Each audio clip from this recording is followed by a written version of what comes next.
No, it's nothing, since I don't know. It's the 6th.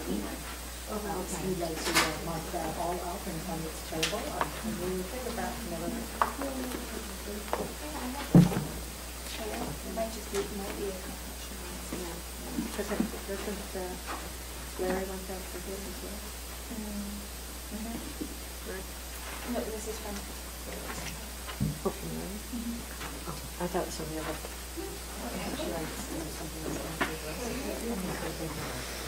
We're just waiting for this coin to join us. Do you want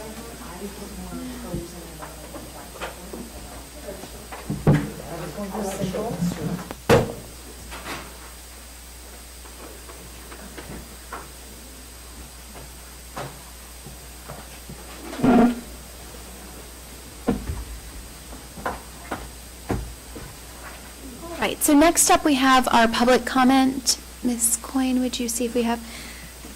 So we have public comment on 3 warrant articles today, which are related to the renaming of the Coolidge Corner School. And we've invited the petitioners to come and speak on those warrant articles if they would like. And so I'd like to start with the petitioner, if you would like to.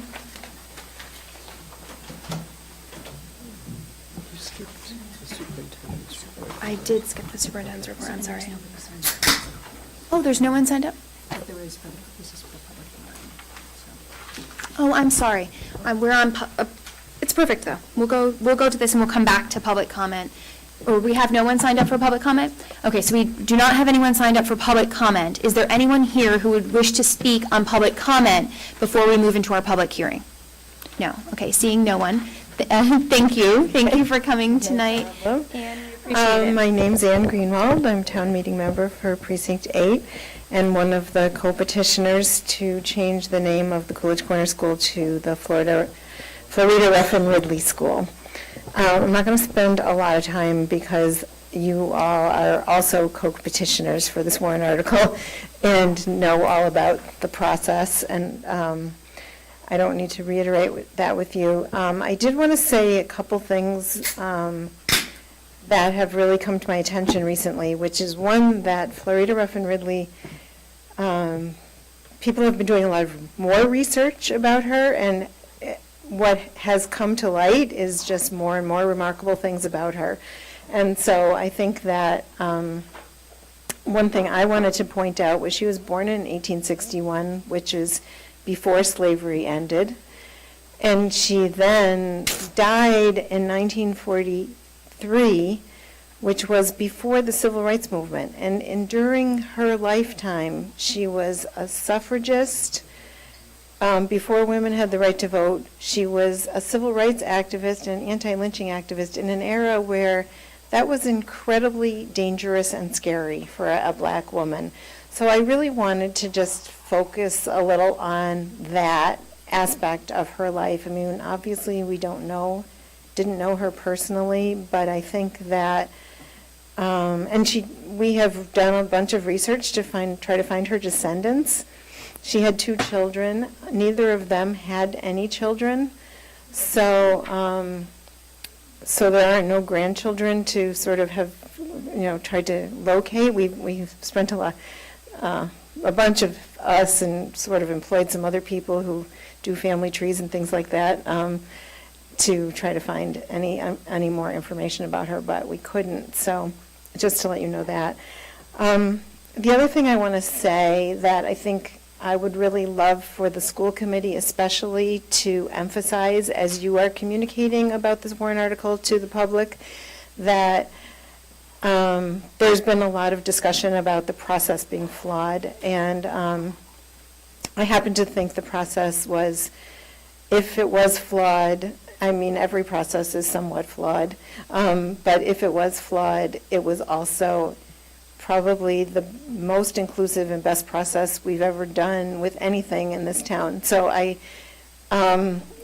think that, and I also think that one thing that happened was people said that the school committee developed the process, and what they didn't realize was that myself, Deborah, and other people were here when you were deliberating what the process should be and offering our input into it, and that there was opportunity for the public to offer input. And so for the people who are saying they didn't have any opportunity to shape the process, I think that it's really important that you as a school committee and as petitioners really reiterate how much this was open to the public. So, like I said, I'm not going to go through the whole thing because you've already heard it probably so many times. And I've said it so many times. So I think that's it for right now. Thank you. Thank you. Yes. Thank you very much, Ann, and I appreciate your comments about the process, because it means a lot to me, and I think to us, that, because Ann, you and Deborah and others were not big fans of the process at some points, and through your work and our collaboration, our generally stated collaboration, we created together a fantastic process, and so it really means a lot to me that for you to speak so highly of it at this point, because I know you weren't always there as we were trying to figure it out. A couple of things I'm going to read, just to recap last night. Is that okay if I do that, David? Okay. It's probably a superintendent's report, but I'll recap it here and then have Barbara or Suzanne or David add to it. The Town Brookline Naming Committee held a public hearing last night, as you know, to consider the 3 warrant articles. The Believers of Change spoke, worked so diligently and thoughtfully last winter and spring to gather the finalist names.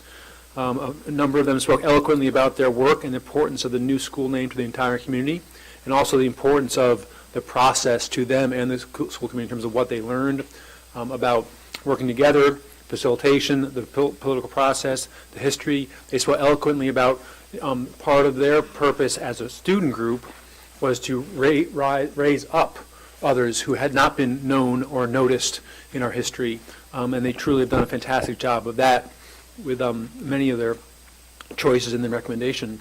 Principal Buller explained in detail the work the Believers in Change did, including how they on their own vetted and discussed all 119 nominations. There's been some discussion and some false claims in the community that they were guided or they were given 15 names by somebody else, and that is simply not true. And Principal Buller was able to explain that thoroughly, how they took all those nominations that came from the public and looked at each one on its own. Deborah Brown and I opened the public hearing by speaking about Florida Rough and Ridley and the inclusive, open, and transparent process that resulted in the school committee voting to recommend Ms. Ridley for the school's new name.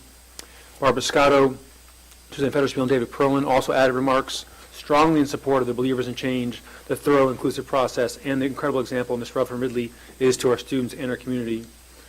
Notably, Malcolm Cawthorn, who has many roles that are relevant to this process. He's a town naming committee member. He's a devotion school graduate. He has 2 children. He's the father of 2 devotion school graduates, and of course, a BHS staff member. He spoke passionately and eloquently about the example of Florida Rough and Ridley, and noted specifically the irony in the comments from folks that claimed that somehow an African American woman had advantage over others in this process, and he thought that was. He was shocked by that, and I think many of us share his concern. He also shared his concern about how we have erased the history of leaders like Ms. Ruff and Ridley, and that it's time that we restore that history by honoring her contributions.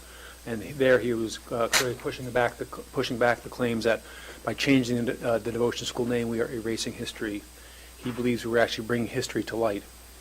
What I agree with Ms. Greenwald about needing to be clear to the community about the process. As I said, there's claims, I feel there's misinformation being spread about it with not actually full information. What I've given you tonight, and it's also on the table over there, is work specifically on the Believers of Change.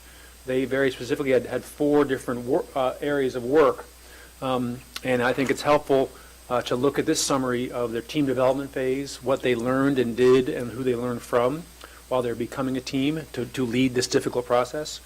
The reviewing and narrowing of name submissions, that's how they took all the 119 public nominations and reviewed all of them to make semifinalist recommendations. How then in the semifinalist phase, and that included the renaming nights, that they did so much research and so much presentation development and shared with hundreds of community members. and then the last one, which is their finalist selection phase, where they went in and actually decided on the final 4 that they recommended to you. This is on our website and has been on our website in many different versions, but it's a great summary that you and others can use to help explain to folks a part they aren't clear on, which is what the students did and how well they did it. So I'll just finish with that, but if anyone else, Barbara or David or Suzanne, want to add from last night, feel free. Yes, Ms. Farah. Just something that I thought about in passing. Her children, Florida Ruffin Ridley's children, went to Lawrence School, and they also graduated from BHS.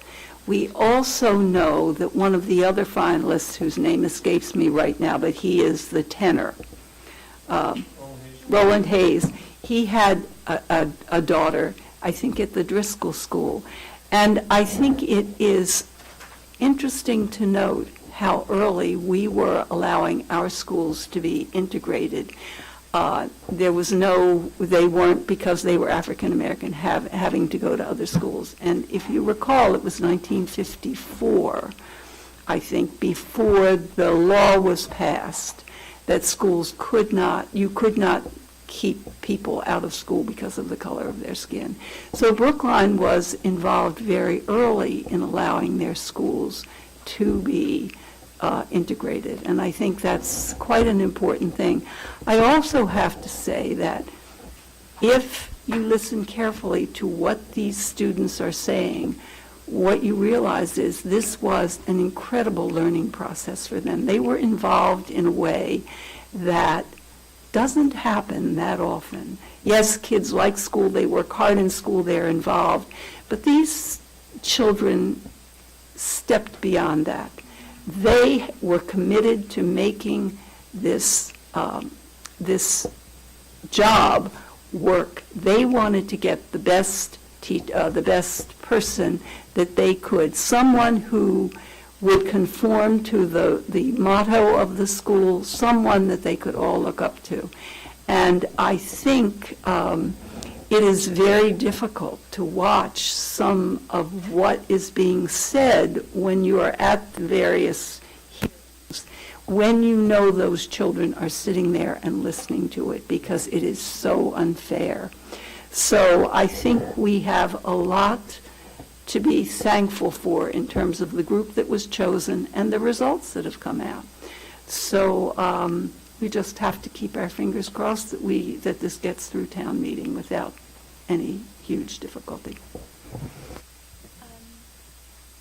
Well, we have it's a public hearing, and so we do, if there's any other report from last night on the renaming, then we can go ahead and take that from those who are in attendance, but then I'm going to call the people who have signed up to speak at the public hearing. That's okay? Okay. And then we'll have a discussion. And We'll have our own discussion. well, we will have our own discussion and a vote, but we don't have that docketed for today. So today, we just have a public hearing on these 3. I So, do have but a we report would, from last night, but it was from the CDICR vote on this, which might not be the right time. okay, let's follow up on the renaming and then public comment, and then you can take your report. Okay, perfect. Any further update from last night? Mr. Perlman, you're good? Great. So then we also have Scott Ananian. I feel like I mispronounce it every time. I'm never sure which is the right way and which is the wrong way. Ananian, okay.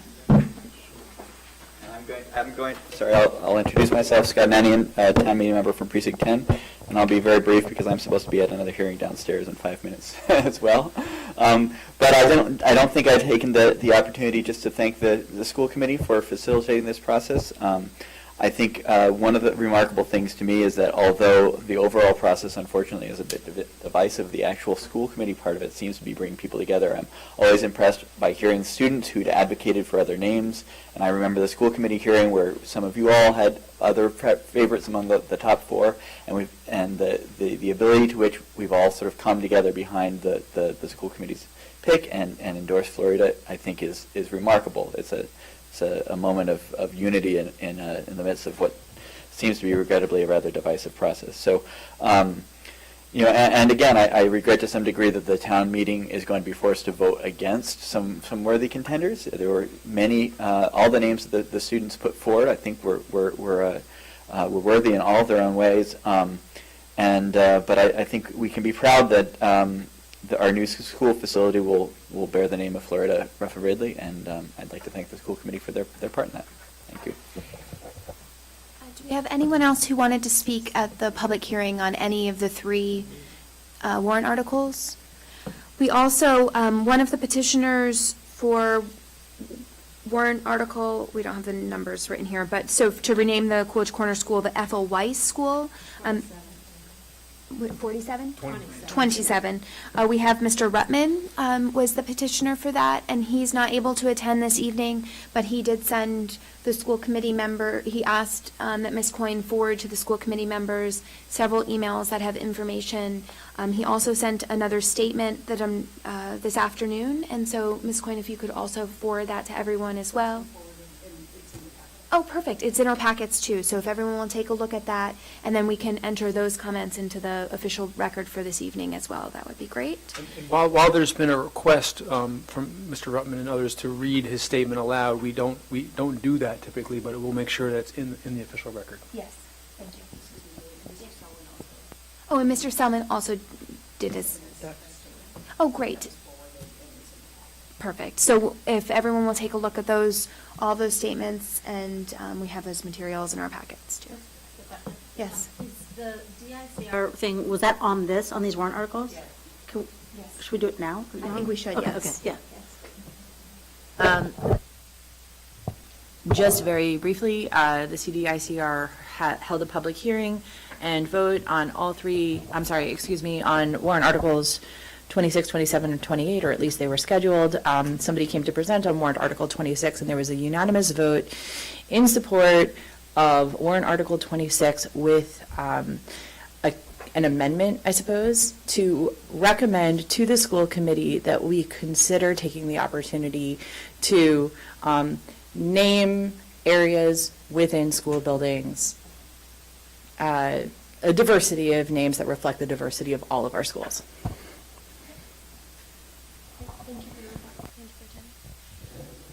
So we do, Ms. Coyne pointed out to me that we do actually have for this evening docketed a public hearing with possible vote on these warrant articles.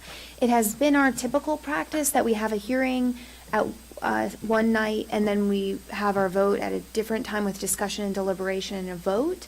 How do the committee members, do we think we should follow our practice, or? Just one observation, typically that happens when we get new information, we have a lot of feedback, we have new issues coming up that we haven't previously discussed before in the public hearing, so that's why we usually do it in both, in 2 separate meetings, but we've definitely done it in one before if people want to. It's not unusual. I would suggest that we go forward tonight if we could. We have a number of warrant articles next meeting that we'll be hearing and maybe discussing, possibly voting, so I think if people are willing and able, that we should just go ahead tonight. I second Ms. Fetterspiel's suggestion. And everyone did. If I may? You may. So we already voted this. Why would we be voting again? Well, because now there are other warrant articles, and so we would, for us to also consider that could potentially impact someone's So- belief on the original warrant article in which we're a petitioner.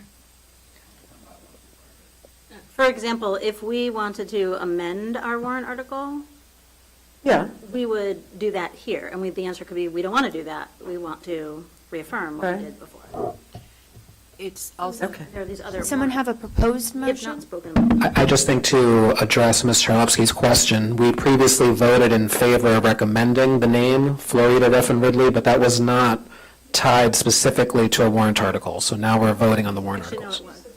Yes, we submitted the warrant. We submitted it, but did we vote on the warrant article? I thought we just voted on the name. We, All right. we voted and nominated you to work with the co-petitioners to draft the language for the warrant article, which you did.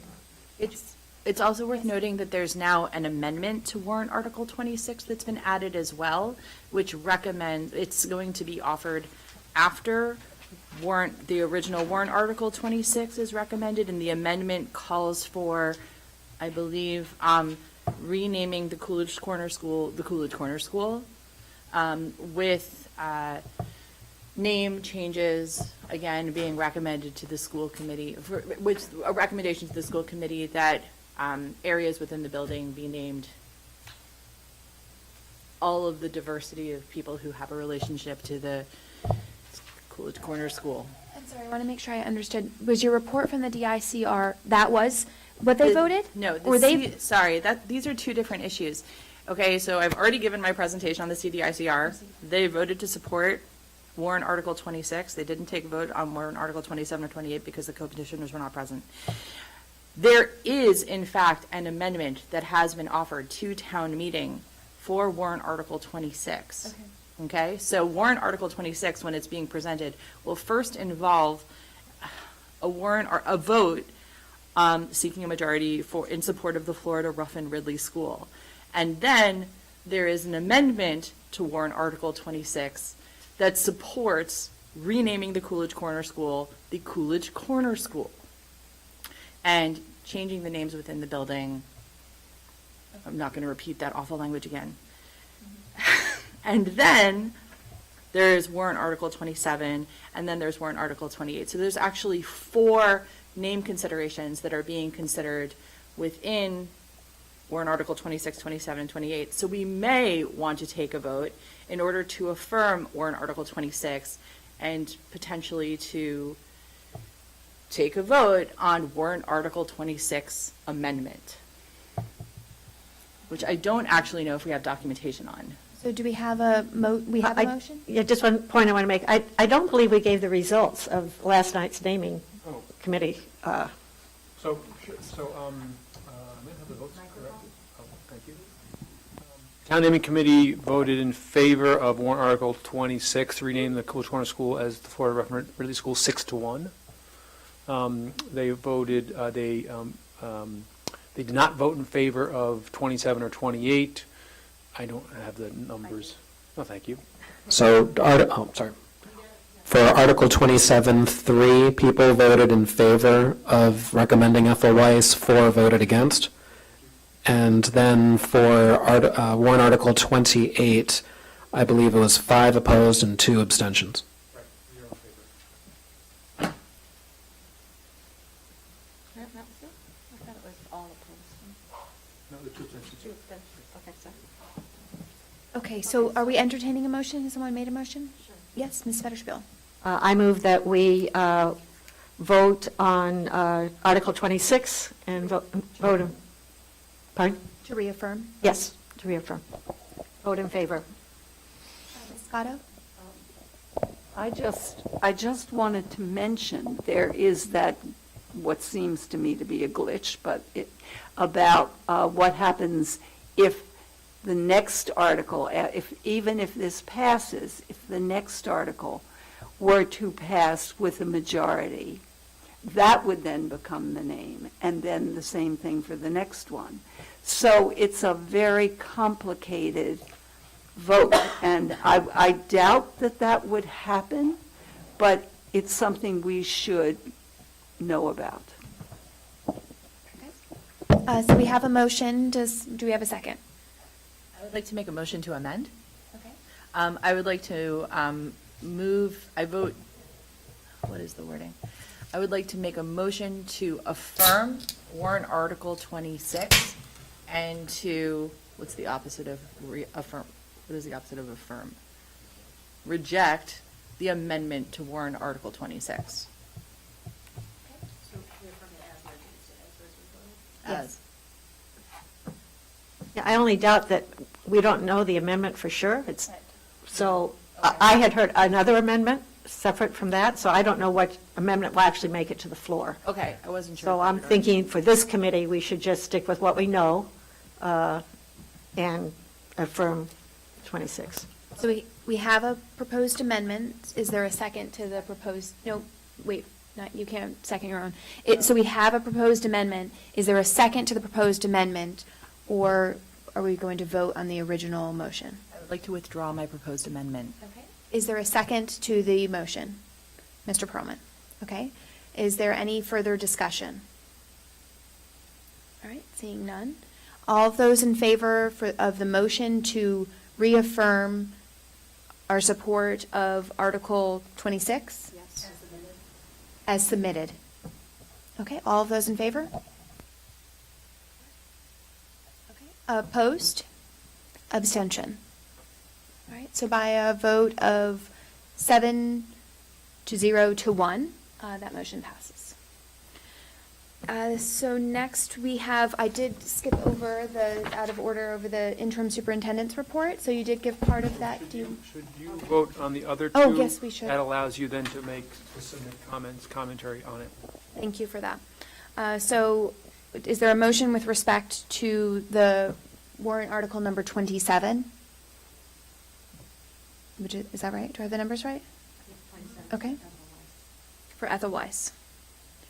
Yes, Ms. Scotto. If I can figure out how to make the motion, I'm happy to. I make a motion. Would it be to vote no action? To vote no action, okay. Okay, Recommend no action. Recommend no action. Recommend no action. okay. Is there a second?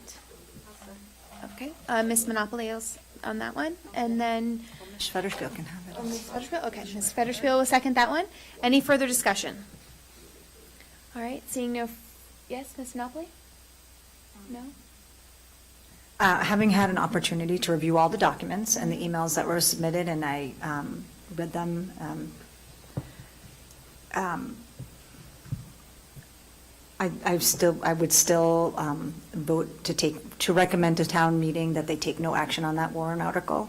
But like the idea, would just like to put out there into the universe that I like the idea of considering renaming our rooms that we do have control over with some of the other really valuable, not valuable, that's not the right word, really important members of our community that have been brought forth to school committee, to the naming committee in there. And so that we just might want to consider in the future after this is done, that we name other rooms, parts of our buildings for other highly qualified candidates, and whatever that means. So it's more of a comment. Any further discussion? All right, seeing none on the motion, all those in favor? All right, that's unanimous.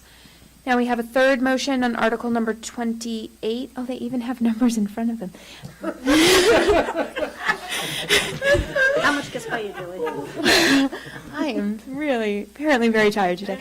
On Article number 28, the renaming of the Coolidge Corner School, the Robert Sperber School, do we have a motion?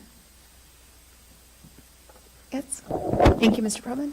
I move that we vote no action on warrant Article 28. Second? Recommend to town meeting. To town meeting, no action. I second. Second? All right, any further discussion? Yes, Ms. I would just like to say that having known Dr. Sperber very well, I think he would be quite pleased with the name Florida Ruffin Ridley. And that was, and I also would second Ms. Monopoly's idea that we send this, because we do have, for Dr. Sperber, we already have the Sperber Education Center named for him, which is a very prominent town building right on the corner of Aspinwall and Harvard Street, which should go into the record, maybe with a photo, which we can send to town meeting if they maybe don't drive by it. But I think that should be part of our write-up, that we do value him and his leadership in this district, and we have named something after him, and his name is quite prominently displayed on that very prominent corner.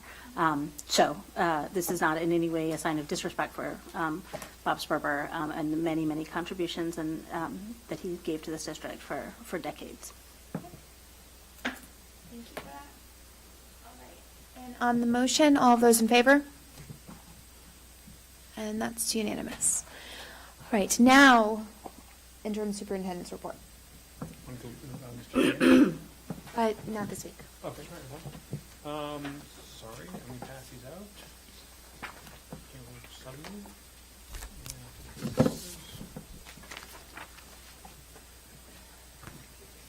Yeah, there's just more copies for more people.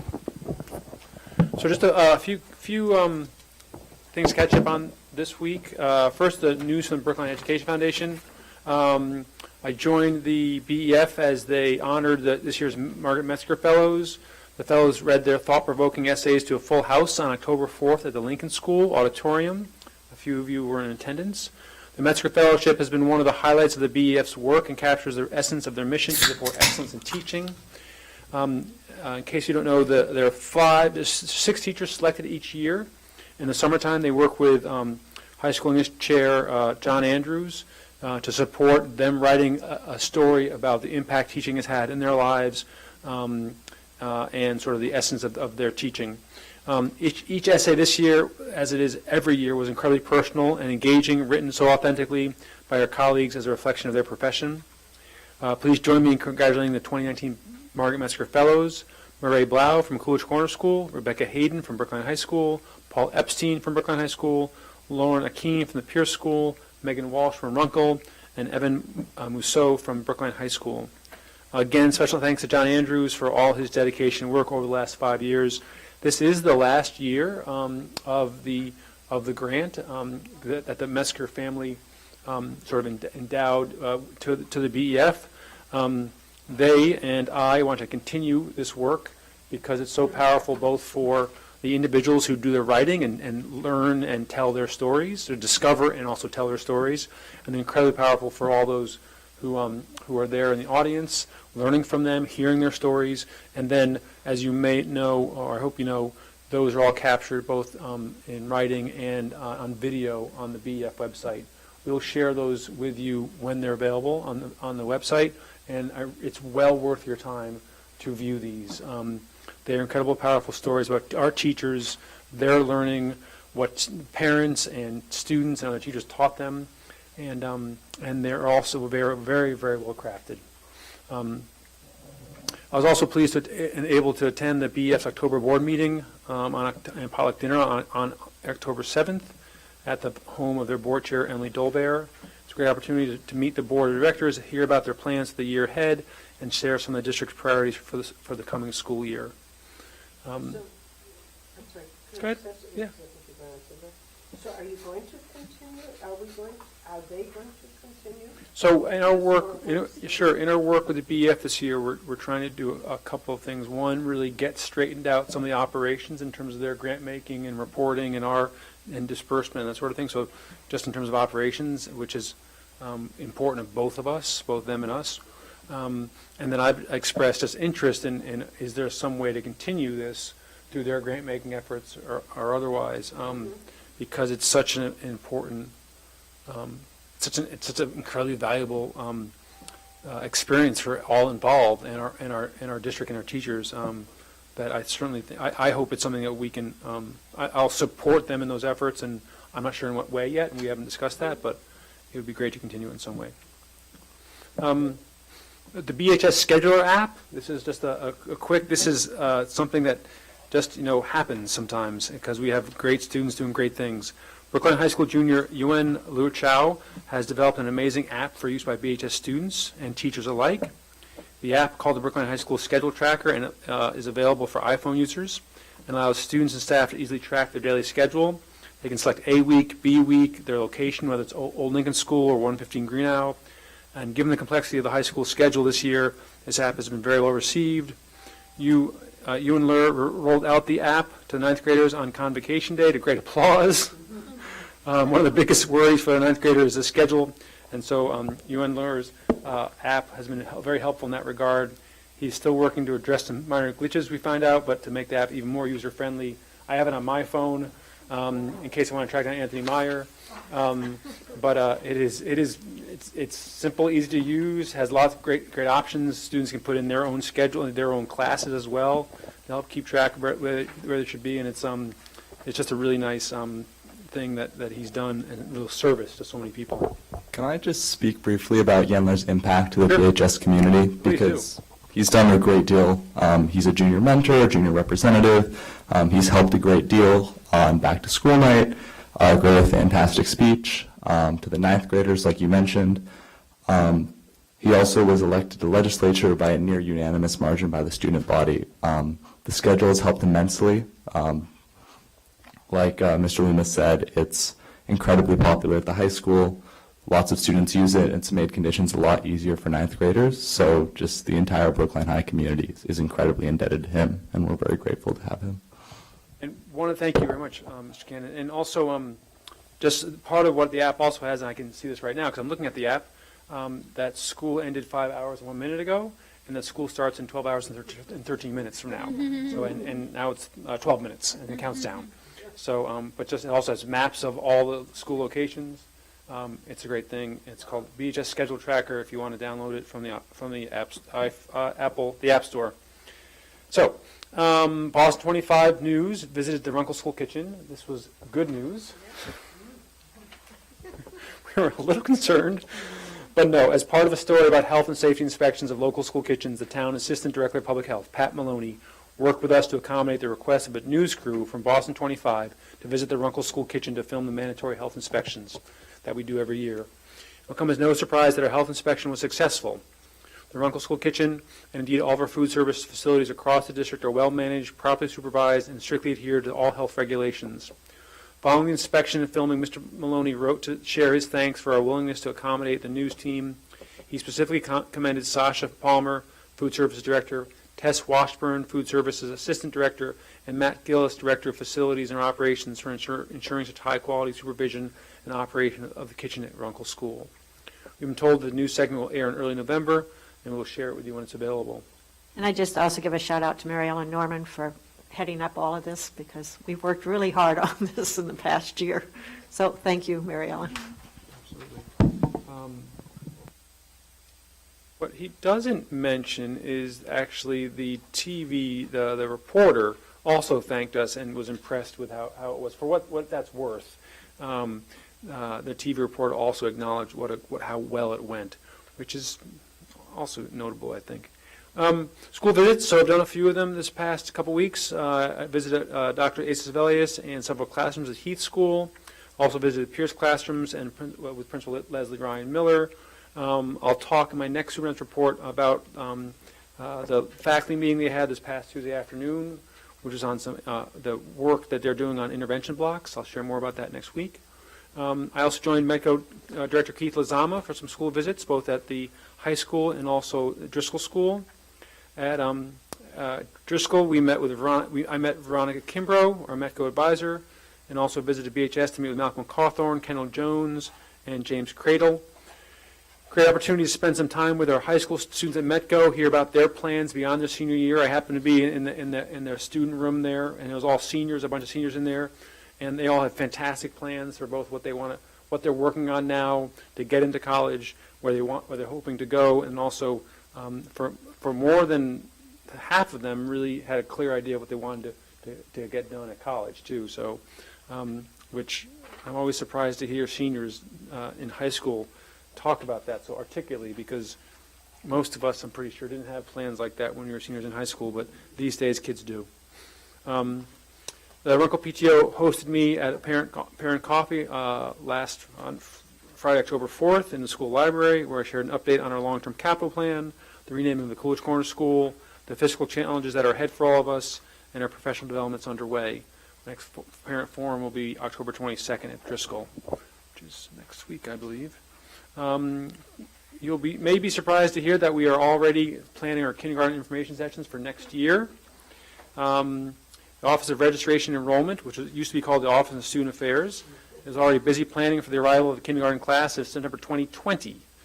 ORE, as we're calling it now, has scheduled 5 information sessions that will start in December for prospective parents and guardians. These sessions are a great opportunity for parents and guardians to ask any questions they may have about the registration process, buffer zones, school assignments, and general questions about our school district. Over the years, we have found these information sessions to be very well received. New families appreciate them, the opportunity to meet our staff in person and ask questions as they prepare for this major milestone. I will say that just 3 years ago, and before that, as some of you know, we actually moved, I think 5 years now, registration from school-based, where school secretaries would handle it, and made it centrally located. So to relieve the burden from schools, but also make it a more sort of coherent process for families. And so really the stuff we're doing now is just the sort of result of 3 years of concentrated and focused work on how do we inform families, how do we include them in the process, how do we make sure they get their questions answered, and that's been improving these parent information sessions every year, improving the materials we have, improving the website, so it's a little much clearer and much easier for all families. You'll see there just the schedules we have. This year, we're adding a session expressly for beef families. They used to be sort of, if they wanted to come, would just come to any one of these, but we know that they've got specific questions already being in the system to some degree, so we're having one just designed just for them. Yep. A quick question about this. Is, in addition to sort of the technical questions about registration, buffer zones, and school assignments, is there some discussion here about kindergarten and what we do in kindergarten? Absolutely, yeah. We always, That's what I thought. Sure, yeah, we always begin the sessions. In the past has obviously been Vicki Milstein. Yes. Not all of them. We also talk about our English language education programs, sort of the approach to kindergarten. So yeah, that's always a big piece. I didn't include it in here, and will continue to be so. Absolutely, yep. And then Girls on the Run, following a rigorous practice in dreary weather yesterday afternoon, Pierce students were on hand as the Girls on the Run program was presented with a $20,000 donation from the Women's Foundation of Boston. Just to be clear, the Girls on the Run program is happening at Pierce, Lawrence, and Baker. Girls participate in the program, and we were thrilled that the donation to the program was made at one of our schools. Now in its third season, Girls on the Run provides our 3rd to 8th grade students with an opportunity to develop confidence, teamwork, and other important life skills through a fun, experience-based curriculum, which creatively integrates running. Currently, over 70 PSB students from Baker, Lawrence, and Pierce are participating in the intensive 10-week training schedule, culminating with a statewide 5K with other schools across the state that are participating in Girls on the Run. That'll happen in November. Christina Gordon, Executive Director of the Women's Foundation of Boston, and Olivia Matthews, Executive Director of the Girls on the Run Boston, were on hand for the ceremony and took advantage of the opportunity to cheer on our students. I'd like to acknowledge the Pierce teachers who are leading this effort at that school, Amy Woogmaster and Liz Balzano, and other staff and community members for coaching and running with our students every Tuesday and Thursday. Finally, best of luck to our student teams as they train for their 5K. Just to be clear, this wasn't a donation to us or Pierce School.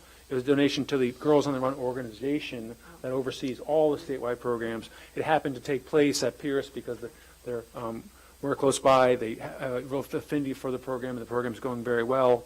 I'll also add, in addition to our students running a 5K, Amy Woogmaster, Liz Balzano, and one other Pierce teacher just completed the Chicago Marathon on Sunday.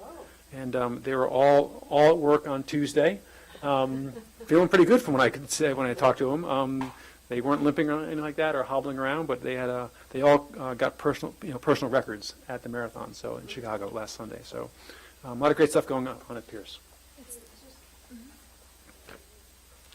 In addition to this, we also have the 6th and 7th grade, or 7th and 8th grade cross-country 6th, 7th, and 8th. coming up too, right? Yep, on the 23rd, I think it is. Of October? Of October, so that's next So week. it's next week, Yeah. yeah. That's what I thought we should just, and that's at Lars Anderson still? I believe it's at Lars Anderson. I'll give you a full update next week.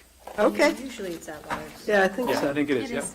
I mean, at least it was when my kids were here. Mr. Perlman, and then we're going to move on to stay on schedule. I just wanted to briefly touch upon how you opened your remarks in your report, talking about the Metzger Fellowship. I'm glad that we have a fellowship in her name. I had the good fortune of having her as my teacher for 3 of my 4 years at the high school, and she was superb and really left an indelible impact. That was very clear from her son Tell opened up the evening with a remembrance of her, and of course then so many other people spoke about her, but I did not know her, but boy, it sounded from what you said and what other folks that she's a very, very special person. Yeah, thank you for sharing that. Okay, great. So, we did, yes. Thank you. So we're going to Ms. Charlepsky and Ms. Norman, the discussion and possible vote on the school capital improvement program CIP submission. So I'm wondering if you want me to go, or Ms. Norman, did you have a presentation that, no. We talked about this at 2 separate capital subcommittee meetings, and I think most of the committee was there. Yes. most of this is the same. I think I'd just like to point out that submitted also in the CIP, for the first time, Ms. Galantine, Erin Schutt-Galantine, has submitted for playgrounds, school playgrounds, Lincoln School Playground, which was done in 1992. She said that school playgrounds generally have a lifespan of 25 years, 20 to 25 years. Heath School Playground, which needs also updating. Baker, in this order, in different fiscal years, from fiscal year 21 to 26, and Lawrence School. The Driscoll, obviously, if and when, no, the Driscoll, when we do the reconstruction there, will be done in conjunction with that, as we did at the Coolidge Corner School and at Munkle. So those playgrounds are fine and or either in process or already done. But we're starting to coordinate better with Parks and Rec in terms of our playgrounds and making sure that they, along with the rest of our CIP, is attended to. Could you repeat which playgrounds she put in for? So she put in first for Lincoln School, which is the oldest and needs it the most. They're in a descending order of need in terms of when they were done, the years they were done, and Lincoln is the oldest. The exact dates I have. If it's in this packet, Well, it's right at the beginning here.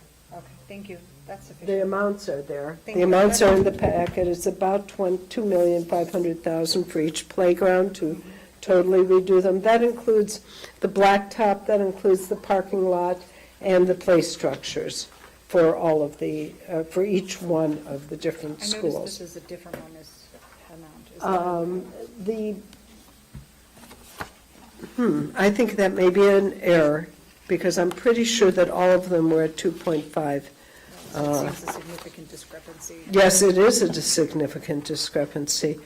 Do you remember, Ms. Coyne, or Ms. Norman? So I just want to highlight, so you have the table of contents for the 5-year plan that we're trying to finish.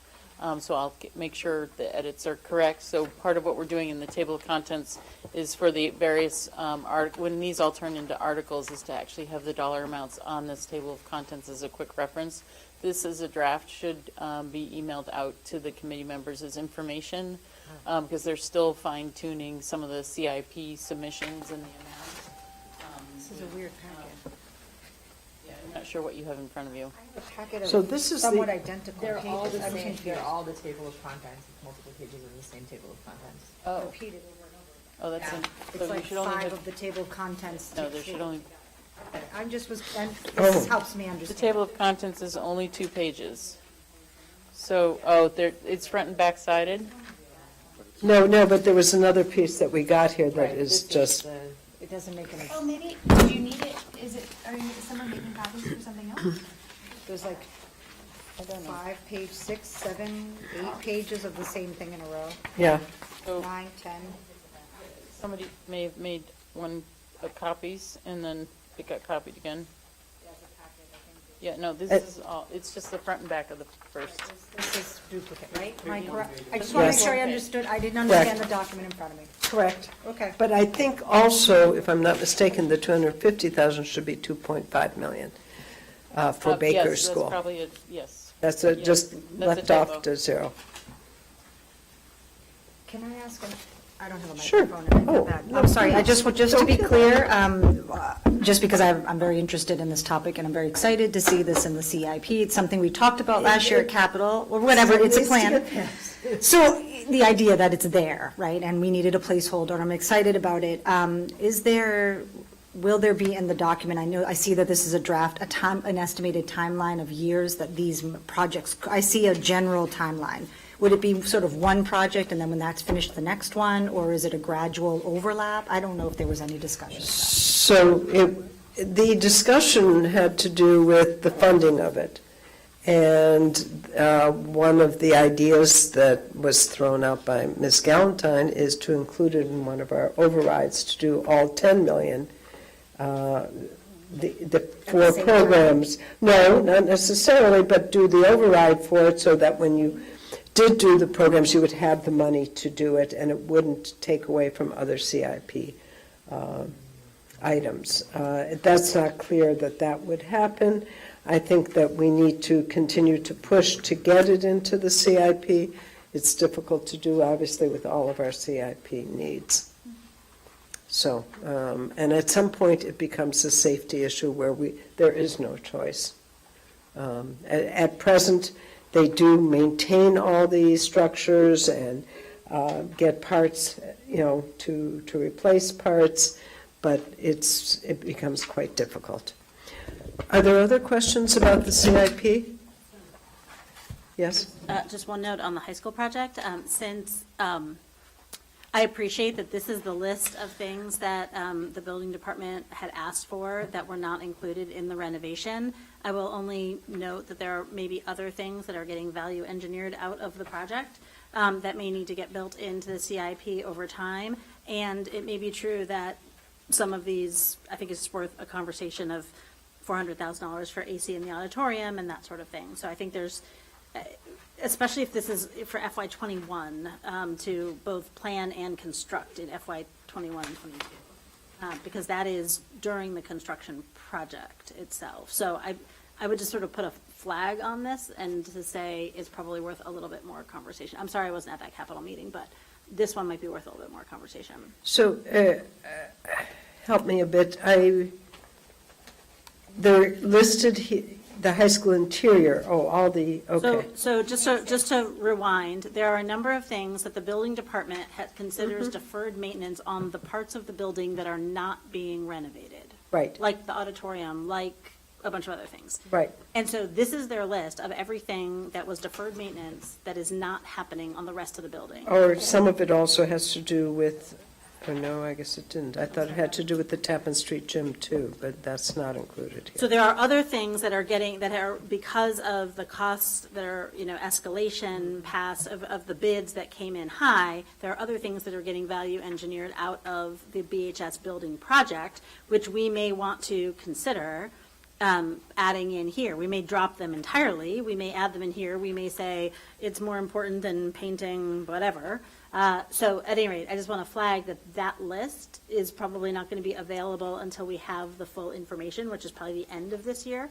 So we should just be ready for that. And I guess we can see what does make it into the CIP, because this is recommendations for the CIP. Right. And then the Some second of these question things is may the make it. timing of this one, because it says FY '21 is the second year of the building project, that $5 million of this is going to happen. So I think it's just worth it. We don't have to do this now. I just want to flag this, that there's a little bit more to be discussed on this one. So what's only included in the document is what Charlie was already out of the project from Charlie Simmons in the public Correct. building division. So I'll make a note on the, value engineering out of the actual project budget, and that needs to get included at some point. Yes. And I'll talk to Melissa Goff about when or how that should get represented in the document. That would be helpful, and I also just want to flag just if we're doing construction in FY '21, that is the second year of the building project, so just the timing. Correct. Okay. Yes, that's part of what I need to Okay. have finalized with Melissa Goff in terms of what the timing is of some of these. Sorry. So the question is, this is now up for a possible vote. I think, do you need the vote? Vote yet. I checked with Melissa today. Okay. So there's some things that need to get finalized first. All right. So I'll bring it back when Okay, those are to be final continued. And some edits are done, and you have the whole document in the years. Okay. Thank you. I think I'm still up. No, but I'm going to actually pass this one on to Ms. Federspiel about the resolution in support of the Student Opportunity Act. Is that correct, Ms. Federspiel? Okay, I think we had both discussed, I'll continue just to make us go through this. Oh, wait. Did you include this? Robin did. Oh, okay. Just to give an update? Yes. So as everybody may or may not know, the Senate passed the Student Opportunity Act and included an amendment, actually, in it too, that changed it a little bit in terms of accountability. And it's now at the House, which I think is going to, I think it started in the House, actually. But I think the amendments that are in the House, from the House. No, the amendment was in the Senate. Okay. The Senate definitely amended the bill. There may be some issues in the House with the amendment and with the governor. So that probably will go to some sort of committee. I'm hoping that they will get this done soon so that we can see some of the opportunities out of the Student Opportunity Act, mainly monies that could come to the districts. Are they hoping for a vote next week or the next week? I don't know exactly. Okay. Maybe you know, Mr. Lummis, are you aware? Not in terms of timing, I do know that the difference. Your microphone isn't. I don't know about the timing. I do know that the differences, what the Senate addressed or changed is much of what you see on the first page in the summary. It's the last paragraph of the summary. So if you turn to the first page of this pack, just before, yeah, right where it says begins commissioner sets statewide targets. Those stipulations there in that last paragraph are the areas that the Senate modified, and then now the House has to address whether they agree or not with those modifications. So, can I ask a process question? Typically, we don't vote on resolutions in support of legislation. Ever. We don't vote on when the bullying legislation came up, when circuit breaker came up, when they wanted to redo school accountability categories. Like, they vote on education things. There's school legislation every session, and we don't do this. So I guess I'm sort of curious why, we haven't read this. We don't know the difference between the two bills. I haven't read it. I don't know what the implications are of everything that's in there. Maybe I wouldn't like 4%, 5%, I would want 7%. We have not studied this issue. We haven't had a public hearing on this.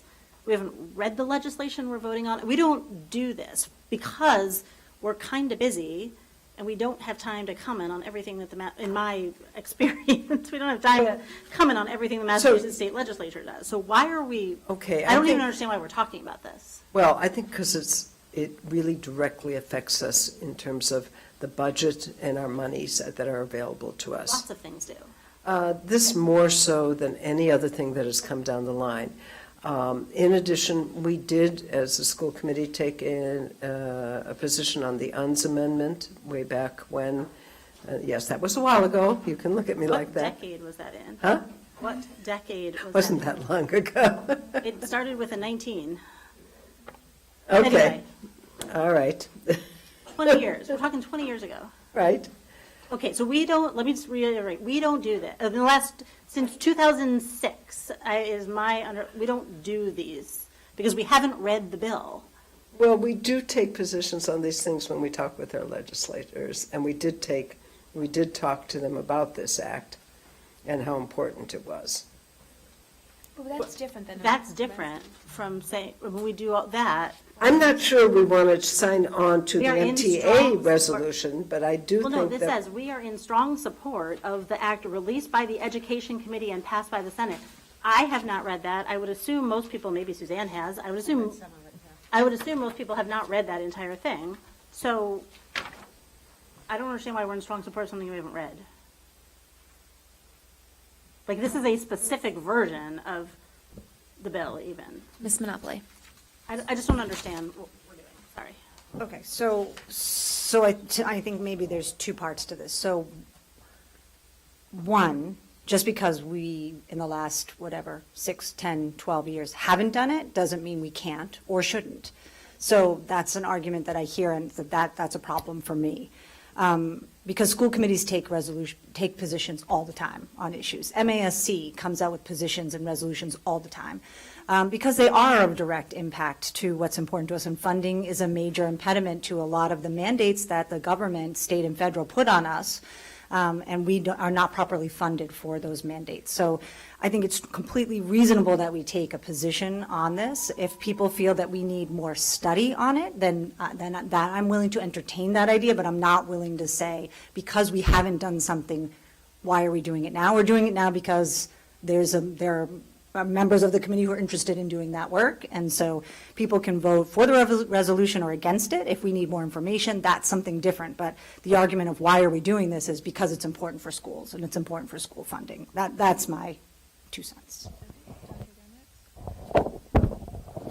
So I want to echo what Ms. Monopoly said. I also want to say that if we, I'm not exactly sure who we is if we're talking about a school committee that took positions on things or didn't 10 or 20 years ago. I personally am comfortable with taking a position on this incredibly important amendment. I have had the opportunity to review several different iterations of it. It isn't true that this hasn't been discussed by any of us. We have actually discussed this in the most recent, we haven't discussed it with regard to specific text. We looked at a few different versions of different pieces of text in the recent meeting of the Government Relations Subcommittee. And I also want to say that I believe it was, I don't recall exactly, I believe it was in late August that I requested that the committee invite someone more knowledgeable about this legislation to come and give a presentation to us about it. Actually, so to that, if I can interrupt you. By I'm all sorry. means, please. On Tuesday, we have all been invited. I think everybody got the invitation. Jason Lewis, the the senator from, I want to say Winchester, will be, and is the head of the Education Committee in the Senate, will be talking about this legislation. Senator Cream invited him to come to Newton North at 5:30 Tuesday. Suzanne and I are coming. I think I sent it all out to all of you. I don't know if anybody else is interested in attending. If you want, we could hold it off till next week. That certainly would be fine to give people time to get up to speed and to look at the, and to hear what he has to say.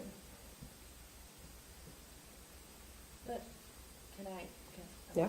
Well, I just want to add, I mean, I'm okay if we wait till next week, though I do think it's somewhat urgent because the House is voting soon, but I do think it's okay for Brookline School Committee to take positions on some of these very important legislative issues, and we could actually be a leader in the state in showing the way on topics that really are critical to public education. So I agree with others that it's perfectly fine for us to take a position on something that's so critical and so important to public education in the Commonwealth. I think we actually, last year at MASC, and because I think there was a resolution on this issue, we did take a position on that one. I don't remember the vote. Come on. But maybe we can see if just to make sure, I'm pretty sure it was one of the resolutions. That's still a resolution that they brought back again. Well, anyway, I'm certainly willing to hold it till next week, go to this meeting, and be further informed about the actual benefits or to us and to the Commonwealth for Yeah, it just seems changing that- the foundation budget and, oh, here it is. No, that wasn't, sorry. No, I don't have it here. I mean, I just think it would be helpful to understand a lot of the specifics around, so for example, if this assumes an in-district rate of special education of 4%, how does that compare to our number? What is that going to do for us? Do we think that 4% is the right number? My sense is that that's too low if you're trying to do an industry. I mean, so there are like a bunch of things in here that if we were, right, I mean, I think that the low income setting it at 185% of the federal policy level is far too low. I mean, there are just some things in here that I actually disagree with, and I certainly am not familiar enough with the different versions to kind of wade into the food fight of is it whose version of the three bills we support. So I just, to my mind, the level of knowledge that we would have to have, I would have to vote on something this specific. I guess I put this in the category of some of the town meeting resolutions where we can make a general statement. I would be very comfortable making a general statement saying, we support more money for public education, we support the principles of the Student Opportunity Act. That's different from endorsing a very specific proposal with a very specific set of numbers, when these may not actually be the most favorable numbers for Brookline if we ran the numbers. This is the MASC thing. The special ed, I do know that there's full funding for transportation in special ed. There's, they found some way, and I don't have it here in front of me, all the details, because I did speak with Lisa Sears. Why don't we get more information on all this? I think one of the things that's really important here is for the 185% of federal rate, which is now 100, for median family income. But 185 is too low. Well, but it's 133 now. But I don't support 185. So, but you're not going to get more. But that's not the point. The point is, I'm being asked, do I support every single percentage on here? And for example, there's nothing on here that reins in the cost of private special education tuition. That's been an enormous priority for us. So do I support something, a Student Opportunity Act, that doesn't include that? No, I actually don't. So it doesn't, do you see what I'm saying? Like, there are a lot of things in here that are not, I'm fine, I'm glad MASC likes it, I'm glad MTA likes it, I'm glad lots of people like it. There are a lot of things on this list that actually are not what Brookline needs and what we have been advocating for our students here for a number of years. There are things missing, there are numbers that are too low. So I don't, and I don't think that I don't feel like any of us understands the versions of these well enough to wade into a fairly contentious political fight. I've had my hand up. I want to raise a couple of points in response to what you're saying. I do understand your concerns, and I frequently hear issues raised that I don't feel like I have full information about. And in those situations, I do feel comfortable to vote no or to abstain. And I don't want to suggest that you do this because I'm actually very much in support of this bill. And I think that it corrects a lot of imbalances that currently exist, or at least moves in the right direction. I also want to challenge the idea that the reason that we should vote on, that the basis for evaluating this is solely based on the interests of Brookline, right? It is certainly true that in the broad redistributive formula that's being developed out of this, there will be districts in Massachusetts that are going to see more funds come to them than to Brookline. However, we are a part of the state of Massachusetts. We are a part of a broader state community, a broader state educational environment. And I think that it's really essential for us as a school committee to join with well over 100 other school committees in solidarity to recognize that the current situation is really compromising our ability to function effectively on behalf of our students, on behalf of our children. And I want to reiterate, I'm comfortable with deferring this until next week if between now and next week we will be seeking additional information, we will be distributing some kind of draft that's more complete, or if we're intending to go out and seek additional information on our own. If we're not going to be doing that, then I would be interested in seeing a straw poll of who is ready to move forward in support of the language that's been offered to us here. Who drafted this language, by the way? This was from MASC. I didn't put this in. Okay, I mean, You mean the last page, though? Oh, the last page. There's the language on the vote, and there's this language on the vote didn't come from MASC, did it? No. No, that came from. Oh, where'd it come from?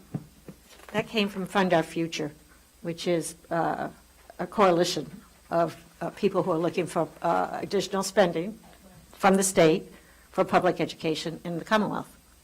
And it's pretty generic. It's not going into this kind of detail. It's just saying we are supporting the bill that came out of the Senate. So, MASC is not in favor of the, just as information's sake here, is not in favor of the bill that came out of the Senate. I understand Fund Our Future is, but MASC is supporting House version. And so you might want to just learn more about that particular piece and why there's disagreements between those two versions. Exactly my point. Well, to the best of my understanding, the amendment that changed had to do with accountability and had to do with low-achieving students and plans by each district that had to be submitted to the superintendent, the Commissioner of Education for his approval, a 3-year plan on, and there were some sort of penalties. I mean, it's still there, that submission, but I think the consequences of it may be less, is my understanding. Again, it's very difficult to vote on something that we haven't read. Yeah, okay. But isn't in front of us that but we I think haven't had a that- public hearing on, that we, Well, and There's, perhaps there's a, perhaps, the MASC hasn't taken, to my understanding, I don't know that the MASC has taken a position on this, because the MASC, it's literally in our packets, it's about to vote on a whole new raft of resolutions. I believe, including possibly supporting this, if I'm not remembering that incorrectly. I was trying to remember. I'm pretty sure that supporting this resolution, and I believe it was specifically Senate resolution, I apologize, the original number, what was it? 20, the one that ended in 48. 2348, Yeah. Senate So 2348. like, we are actually going to be deliberating now on whether or not to vote as a committee to support the MASC and moving forward with supporting this.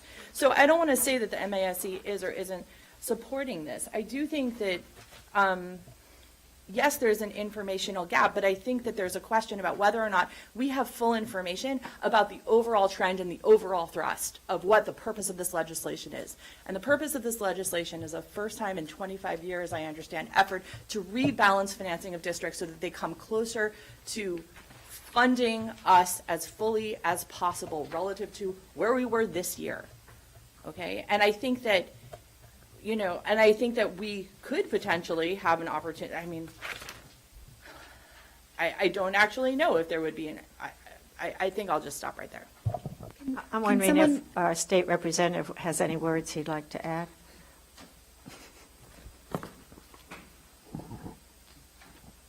Tommy Vitolo, 153 University Road, also a state representative.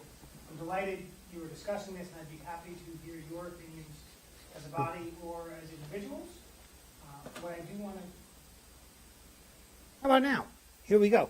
Tommy Vitolo, 153 University Road, Brookline State Representative. I'm delighted that you are discussing this, and I'd be happy to hear your opinion as a body or as individuals. The House schedule is typically published on Friday afternoons for the following week, so I do not yet know what we will be doing Wednesday next week in formal session. My expectation is that it will be this bill. And so, just to give you a sense on timing, I won't know with certainty until tomorrow at about 4:45 p.m. But by then you will hopefully no longer still be here. And I expect we will be taking this up formal session at 1 p.m. Wednesday this coming week. I'm happy to answer any specific questions you have to the extent I can answer them, which is unlikely. But I thought I'd at least make sure you knew the timing on the House side. do we know, I'm not directing this to you, others, more directing it to others at the table, but if you do know, feel free. But do we know, how is it that the House version and the Senate version differ from each other? I think it has to do with the accountability amendment, because that was the only amendment, I think, that passed. Everything else had been worked out between. There were quite a few amendments that passed in the Senate. Some were much smaller or larger in magnitude than others. My expectation is that the House bill will begin with exactly what the Senate bill began with.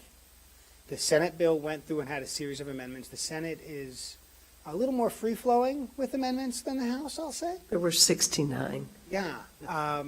There will be many amendments filed on the House side as well. I suspect very few of them will actually come to the floor, that many will be withdrawn for a variety of reasons. Ultimately, I am sure that the House version and the Senate version will have differences. I don't know what they will be. They'll go to conference committee and hopefully will be resolved sooner rather than later. But I would expect that the place to start on the House version is the very same place the Senate started at before they passed their series of amendments. So just to clarify, where they started at, not where they got to. Correct. That's my expectation. Mr. Perlman?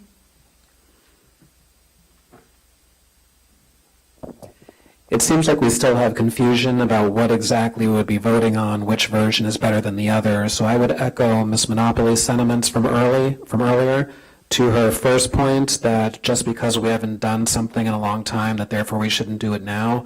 I agree with Ms. Monopoly. I don't find that to be persuasive reasoning. I think that we are certainly welcome to opine on issues that affect the entire state as well as on Brookline more specifically.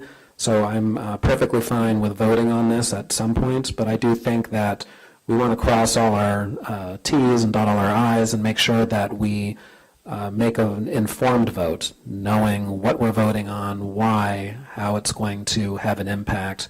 And given that there are some relevant meetings that are coming up on Tuesday night, as Ms. Charlevsky has forwarded to all of us, and on next Wednesday, as Representative Vitolo has mentioned, that might be able to provide some more information. Now, is there, just talking about process, is there another, I wonder if there's not a way we could get more of a report or some more information to help make the full committee informed so that everyone's not just tasked with going and reading the bills and all the It's amendments. probably and- 100 pages. So to that point, Ms. Charlevsky, do you know anyone at the MASC specifically who could either provide us a 2-page write-up on what's going on? I was just looking at, I'm sure there's somewhere on the website, and I will try and take a look and see if I can find something, some brief synopsis. But once more, there may be pieces that are left out, or they may not be explained as much, because when you start to synthesize all the words in the legislation, it becomes difficult. I do know this has been worked on for years now. We've been trying to get a reworking of the foundation budget. I do know they took all the recommendations of the foundation budget committee and incorporated it into the legislation. Are there other pieces, amendments that happened? Yes. How much that changes fundamentally what the bill does, I'm not sure. So we're going to, Ms. Scotto, is there anything that you had wanted to say on this? And then we'll go around the table one more time. People can have, if they want to say something else, and then we're going to move on to the next topic. Well, it strikes me that in general, there's a lot of vagueness here. That doesn't mean I don't think we should be in favor of it. We've needed the foundation budget to be changed for a very long time. So I would lean toward approving this next week after we have some more specific information, if we can figure out exactly what specific information we want. And maybe if they are discussing it in the House next Wednesday, maybe one of you who, I'm not going to be around for next week's meeting, so I don't want to do it, but maybe one of you could talk to Tommy after the meeting and see whether there is more specific information that you could share with the committee on Thursday. So we'll start with Sharon, we'll go back through, and then we're going to move on to the next topic. Is there anything else you wanted to say on this? I have a question for Representative Vitolo, which is, it's a two-part question, which is there expected to be a vote on more or less the day that it's introduced, next Wednesday?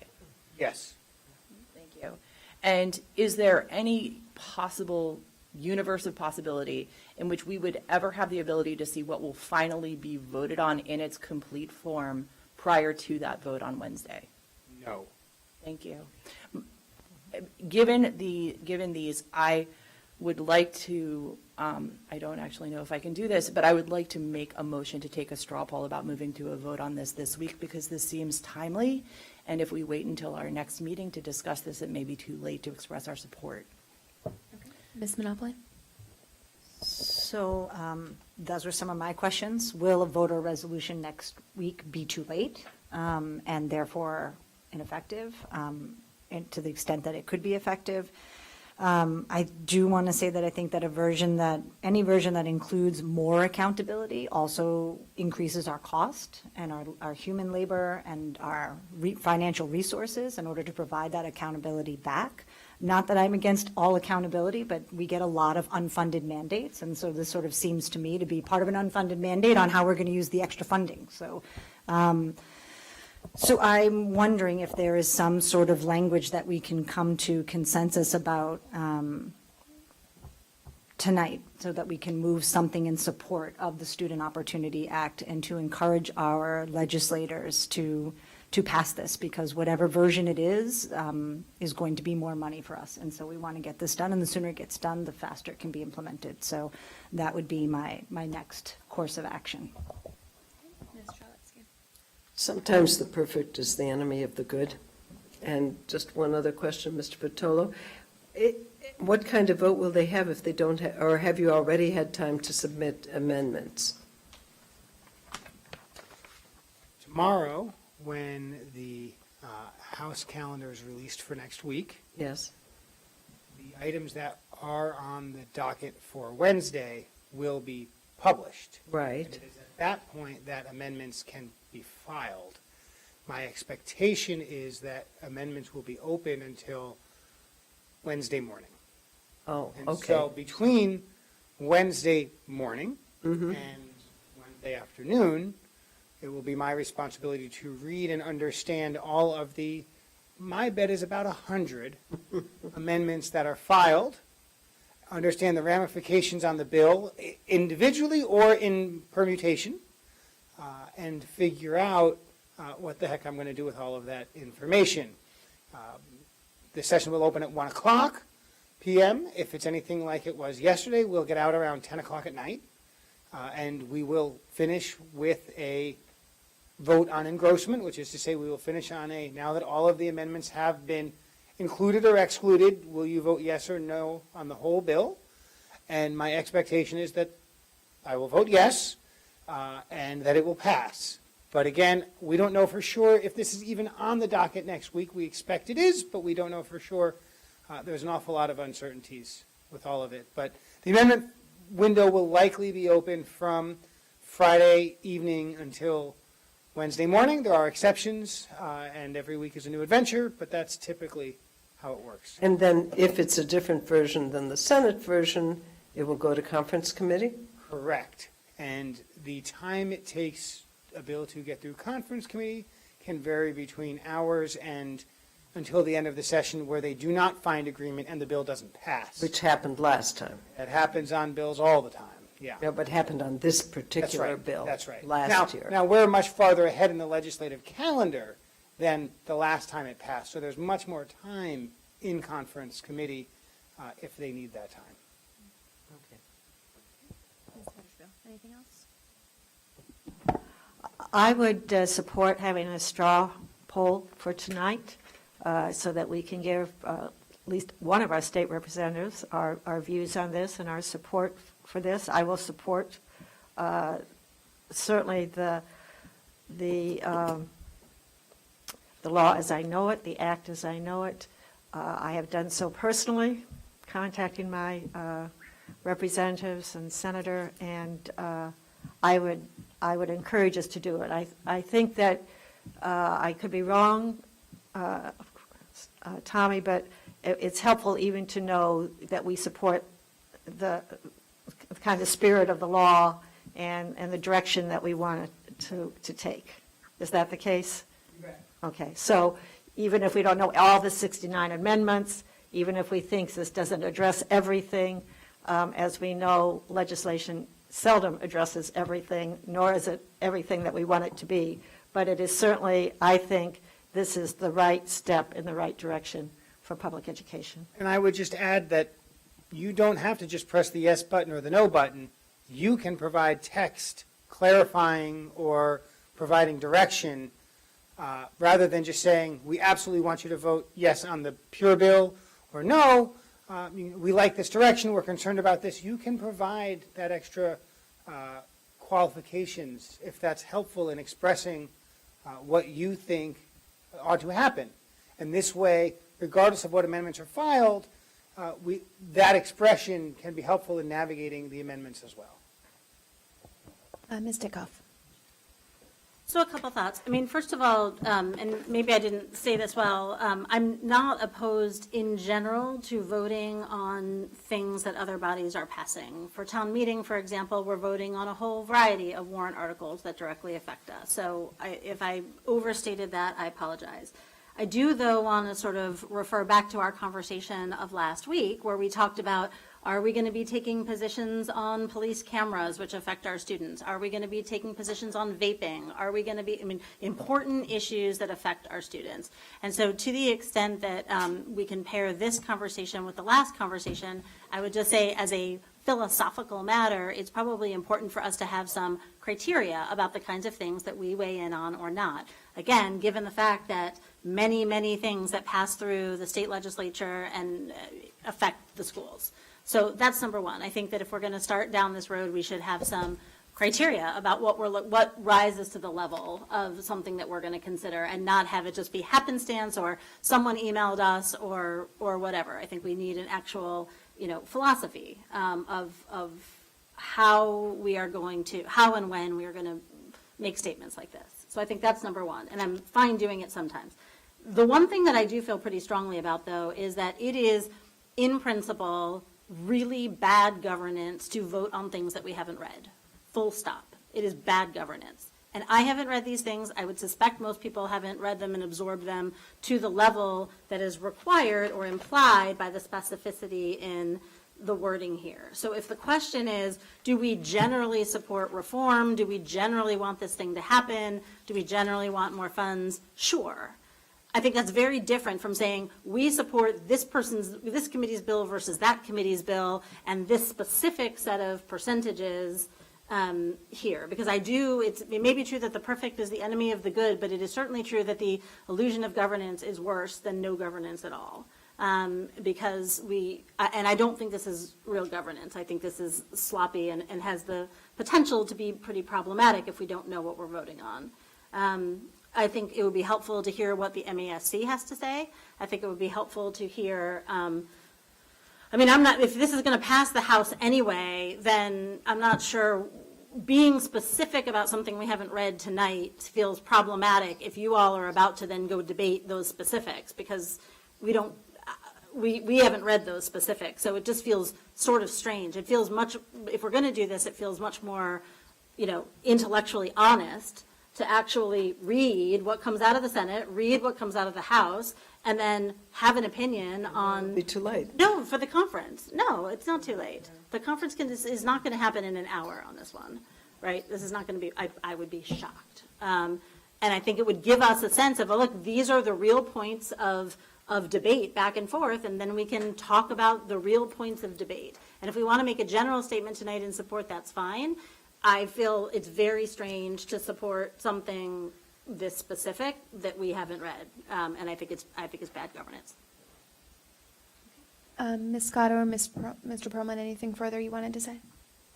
I do support this in terms of what it's trying to do, but if it seems likely that it's not going to pass this week because of in the legislature because of the difference between the two houses, then is there any reason not to wait? Because if it has to go back to the two houses, et cetera, then we have time to explore it. I'm perfectly willing to say, I think this foundation budget needs to be updated. Whether this is the perfect bill, nothing will be the perfect bill probably, but if this is the bill that we can support, fine. But in fact, we don't know that yet. And though I'm leaning to vote in its favor, I would like to know what are the differences between the two. Now, one may pass and the other one may not, and then we have what we have. But I'm a little bit inclined to say, let's wait and see what happens. Mr. Perlman. I essentially agree with Ms. Scotto. If we're going to vote in favor of something that shows that we like the spirit of what the reform is aiming to accomplish, I'm comfortable with that. But voting on a bill when we don't even know what its ultimate content's going to be and what the amendment changes might be, I do find that problematic. I would like to give an opportunity for more input from the MSC, perhaps, in terms of what it is that they're supporting and why or why not. I think that would be helpful information for us to have. But I do think we want to take this opportunity to at least vote in favor of some type of language so we can provide our state representative with some direction for the upcoming session next Wednesday. So,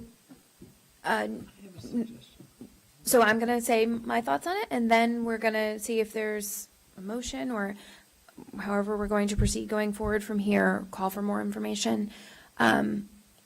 I would just say, I think that we've talked about some different things with being supportive of the spirit and direction, supportive of the need for more money, supportive of the idea that we have special education needs that are far exceeding our reimbursements, supportive of those sorts of things. I am incredibly uncomfortable with the level of knowledge that's been discussed tonight with respect to what the bill says and the details of it. And even, as we have this piece of paper from the MASC of, their differences of opinion of what version of the bill they're even supportive of or discussing. And so I'm uncomfortable, sometimes I'm uncomfortable voting on minutes that I haven't read for myself. I am incredibly uncomfortable. I'm very, very uncomfortable with voting in support of a statement that says we strongly support something that I don't feel like we have a good report of what it says. And so that's where my thoughts on this are at. Now we will open it up to the floor to entertain a motion. So I was going to suggest that we can either do a consensus or a vote on what's written here, taking out and passed by the Senate, but rather what was released by the Education Committee. Now, that may still provide the same problems. It's the same problem. Okay. Well, how is that? We did in our legislative, forum when we had it with our representatives say we were in support of this. I don't know if anybody remembers that. I went through a lot of the issues that they had covered, how they had redone the education formula, and actually we even had numbers at that time. There were estimates certainly of what it would mean for Brookline. Maybe you could and that is as it stands today? That would be what the Education Committee put out. There was amendments in the Senate to that Education Committee piece. Mm-hmm. I agree. Let's see if we can, maybe there'll be some handouts at the meeting on Tuesday that we can bring on Thursday. Sounds like that. Well, you certainly have heard enough about where we stand. I think that you can make some good judgments, Representative Vitolo, in terms of what makes sense. Okay. So yes, Dr. Abramowitz, and then. I was just going to try to make some adjustments to the language to see if we could get a little bit closer, because I hear what a number of people are saying about the specifics, and I understand that the Senate versus the House, and we won't know anything about that until after Wednesday, although I do think that we need to, it is beneficial to make an indication to our lawmakers about where we stand. And so I was going to suggest language that takes out even more than just the piece about passed by the Senate. More along the lines of the Brookline School Committee is in support of the Student Opportunity Act that implements the recommendations of the 2015 Foundation Budget Review Commission and increases state education aid to local schools. Without numbers, without details, but makes a basic statement about our support of the increase in the foundation budget, which we have reviewed at length in several subcommittees and full school committee meetings. And then at a later time, when we have details on the Senate versus House versions, we could make a very specific statement about where we stand. But I think if we limit the language and make it general in its scope, that we may be able to come to some agreement. So we have 45 minutes left in our meeting. So before we spend too much time kind of working and reworking language that people might or might not feel comfortable with. Let's take a straw poll to see if enough people need to have more information before they would be willing to have any vote on language, or if there are enough people comfortable with trying to work with language to get to a place. And if we feel that that is valuable enough that it is worth taking additional time out of this meeting, perhaps at the expense of other things at this meeting, then we can do that. So I'll start. I'm going to say I need more information. Are there others that feel like they need more information, or does everyone else feel like we should spend the time reworking the language? More information as written, or more information along the lines of what Jennifer was saying? More information, more So two information. different answers for me. So more information before you're comfortable voting on anything tonight. Or either you need more, yes. You need more information. Tonight is not the night. Let's get more information. Let's have people go on Tuesday. Let's try to get a good synopsis from someone. And I think maybe the government relations group can talk again amongst yourself. Are we all in government relations, or it's you? Everybody who wants to be is Okay. on government relations. So maybe there can be Helen can talk with others on the committee to see who wants to step up to find out more information, to give a report next week where we can all have a better level of confidence of what it is that we're voting on. Can I try to split Yes, the difference here, please. which is there any way we can do something that, what Jennifer said tonight, which is that we are in support of the Yes. spirit of the Student Opportunity Act and the 2015 Foundation Budget Review Commission, leave it at that, vote it, and then revisit at a later date whether we want to be more specific about specific numbers, specific versions of bills, specifics. Like that, I would need more information on. To make a I second general it. statement of support, I'm fine with Jennifer's version. We can specifically do that by using this text, but specifically omitting the words "released through Senate." No. Passed by the Senate, you mean?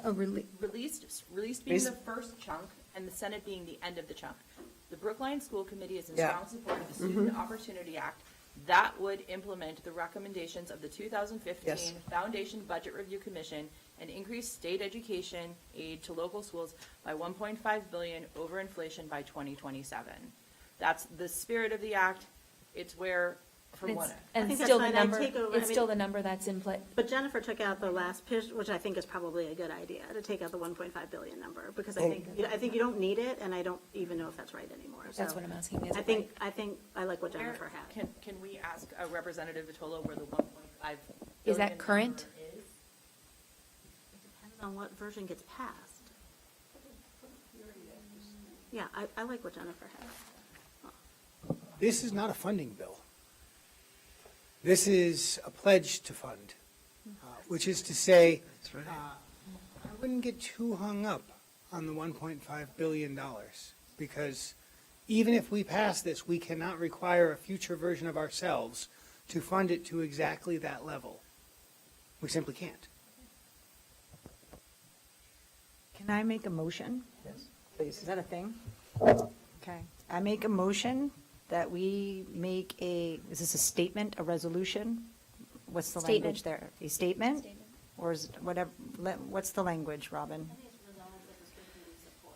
Okay, so resolution or a statement, whatever the appropriate language is, that the Brookline School Committee is in strong support of the Student Opportunity Act that implements the recommendations of the 2015 Foundation Budget Review Commission and increases state education aid to local schools. By 2027?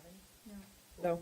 I don't know what that's going to end up being, so right now, Yeah. I'm happy to debate the finer points after we get information on where the Senate lands and where the House lands, and that is my motion. I'll I second it. second. I dare to say, does anyone have further discussion?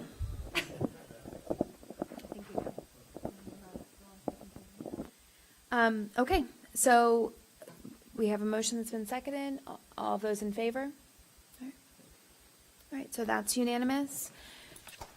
Now, we're going to have a review of where we're at and our meeting will be ending at 9:30. Yes, thank you. Have a good night. So we are at 10 to 9.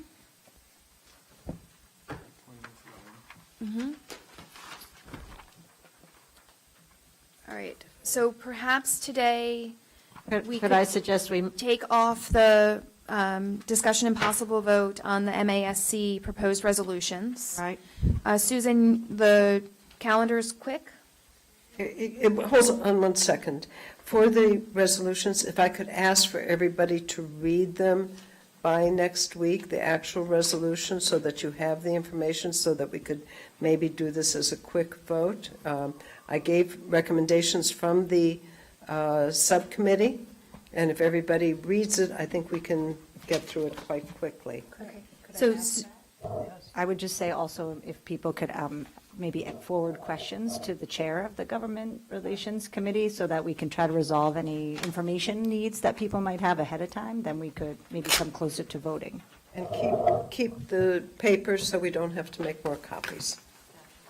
Yes, please, no more copies. Okay, calendar. So the calendar should be quick. I would like to I'd like to move that we accept this as the spirit of the development calendar. And the only reason I say the spirit of is because in the past, we have voted this actual piece of paper, and then anytime one meeting changes, the question was, do we have to revote this thing? Because we voted this calendar. So I would like that we had a great discussion about it in Finance Subcommittee meeting, and I would like to move this. Second? I'll second. Ms. Scotto, and then discussion on the calendar. I would just, may I make an amendment to your motion, but rather than say. I'd like to make an amendment to your motion that rather than say that this reflects the spirit, that this presents a framework, a calendar framework. I'm not. Sure. And friendly amendment, and I guess I would just say, the only other thing that we said was we asked Ms. Norman to alert us if things were going to be off by more than about a month. So it's one thing if a date slips a week, but if we are like significantly off from this calendar, we need advance notice of that. I think that was really the spirit of the conversation. Which she agreed to.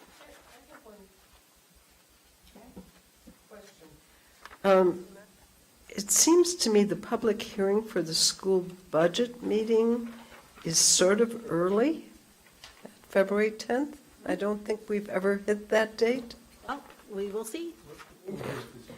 It is the triumph of hope over experience, Ms. Charlevsky. I'm dubious, but, Hope over experience. I mean, we've moved up from December to February now, so let's see. The challenge is that the town bylaw has a town financial plan submitted that's in balance on February 15th. So that's the benchmark challenge. So we need to hit that mark. Because immediately after that, advisory is looking at reviewing budgets and they're gearing up. And if we're still doing our budget and settling our budget, then, it throws a whole bunch of things off very quickly. So that is why it's forever eternally hopeful. And I understand that, but I just worry that we start to make, because in order to have a hearing, we have to show what we may be cutting, especially if we're in deficit. And it just may be premature, and we would raise a lot of issues with people. We have to balance budget as the superintendent to the school committee. Right, So we by will February have- 15th. By January, so the school committee can vote. It's the school committee's budget, so the school committee needs to have a budget and have a balanced budget at some point. So I don't know, the calendar and conversations that I've had with Ben is around, making sure that staff have the budget meetings we need to have ahead of time, so that as we get the revenue number from the town, we're queuing up budget managers now that, by the way, there's likely going to need to be cuts, so start thinking about that. Because once we know that number, they've been prepped since August that range is $1.3 million to $2.7 million. So please start thinking about what those things are. So that is part of our conversations, and we need to those conversations will become very intense in December when we know what the total is and the projections are for the 21 budget, and then we know what the revenue number is. And there's, believe me, I would love to not have a delta, or at least have it be a positive. Well, delta, and but what I'm not convinced at this point that that's. What I worry about is, so the governor's budget comes out in January. That's usually the most conservative. We won't have that number till January, I don't think. Right, so one of the pieces, I think that it's an interesting point, is, for example, at November's special town meeting, the Senate budget changed, but we had already, the town had already baked in an increase in Chapter 78, so our net increase at November's town meeting is $30,000. It's not the difference between what was published and we see on the website, because the town had already increased the Chapter 70 and already increased that aid. So But that was after February 15th. No, it's not. A lot of it wasn't. No, I'm going to other revenue sources. Yes, not the Chapter 78. No. What we're trying to decide right now. I mean, it's just whether or not a hearing in February is premature. If we have to take a vote, we need to have a hearing. It's that And also, we can adjust that. If at some point things are, aren't going according to the schedule, Okay. as you said earlier. All right, I was just pointing it out, that's all. Okay, so do we have a motion? I've Or is this- moved it. Okay, and we had a friendly amendment, okay, and it's been seconded, okay. So, any further discussion? Seeing none, all of those in favor? All right, that's unanimous.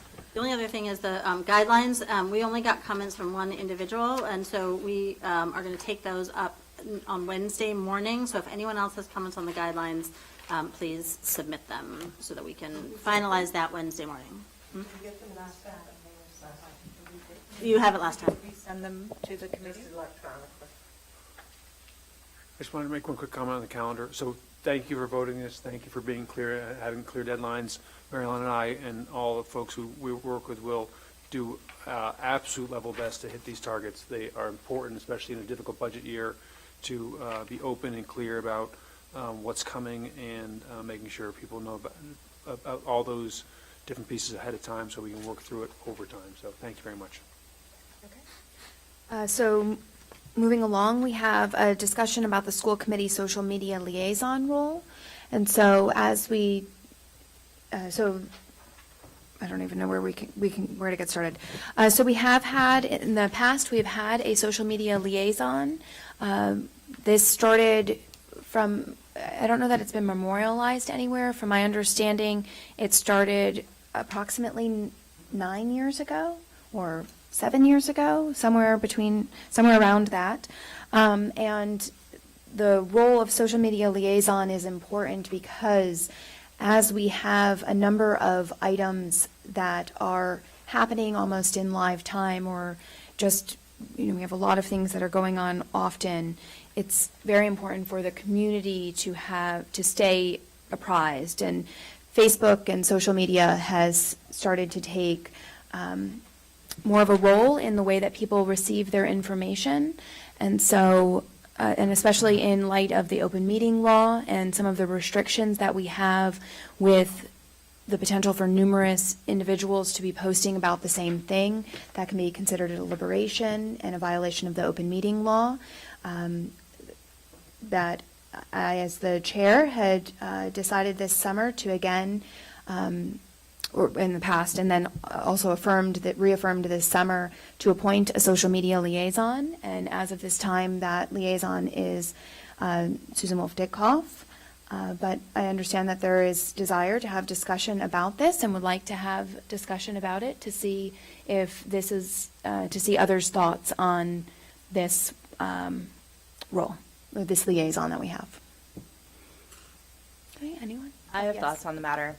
So first of all, I want to say that I have no specific objection to the existence of a social media liaison, right?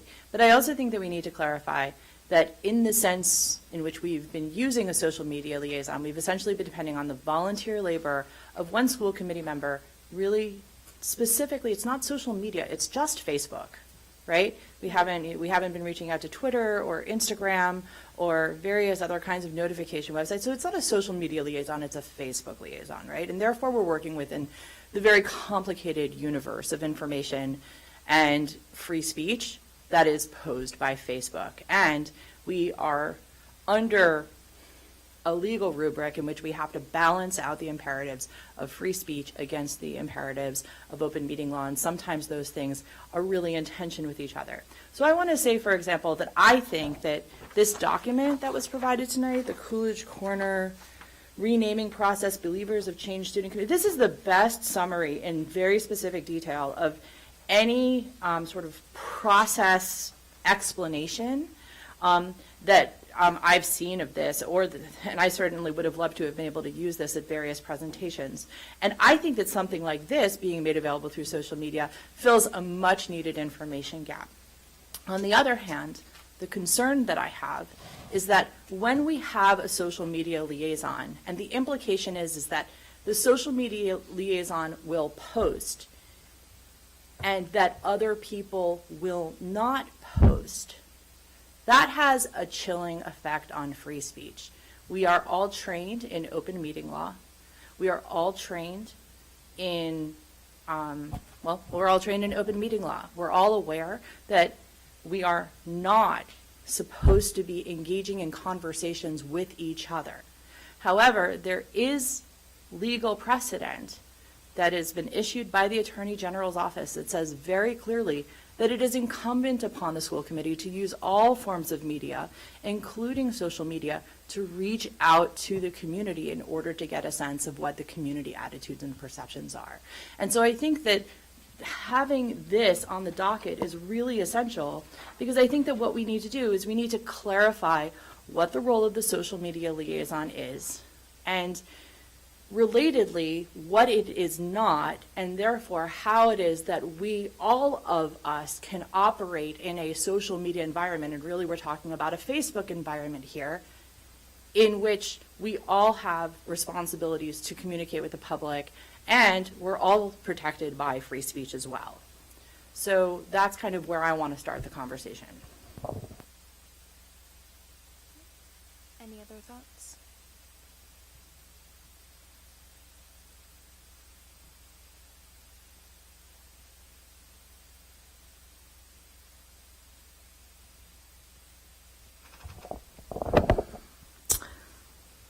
I don't want to be the social media liaison. That's my comment.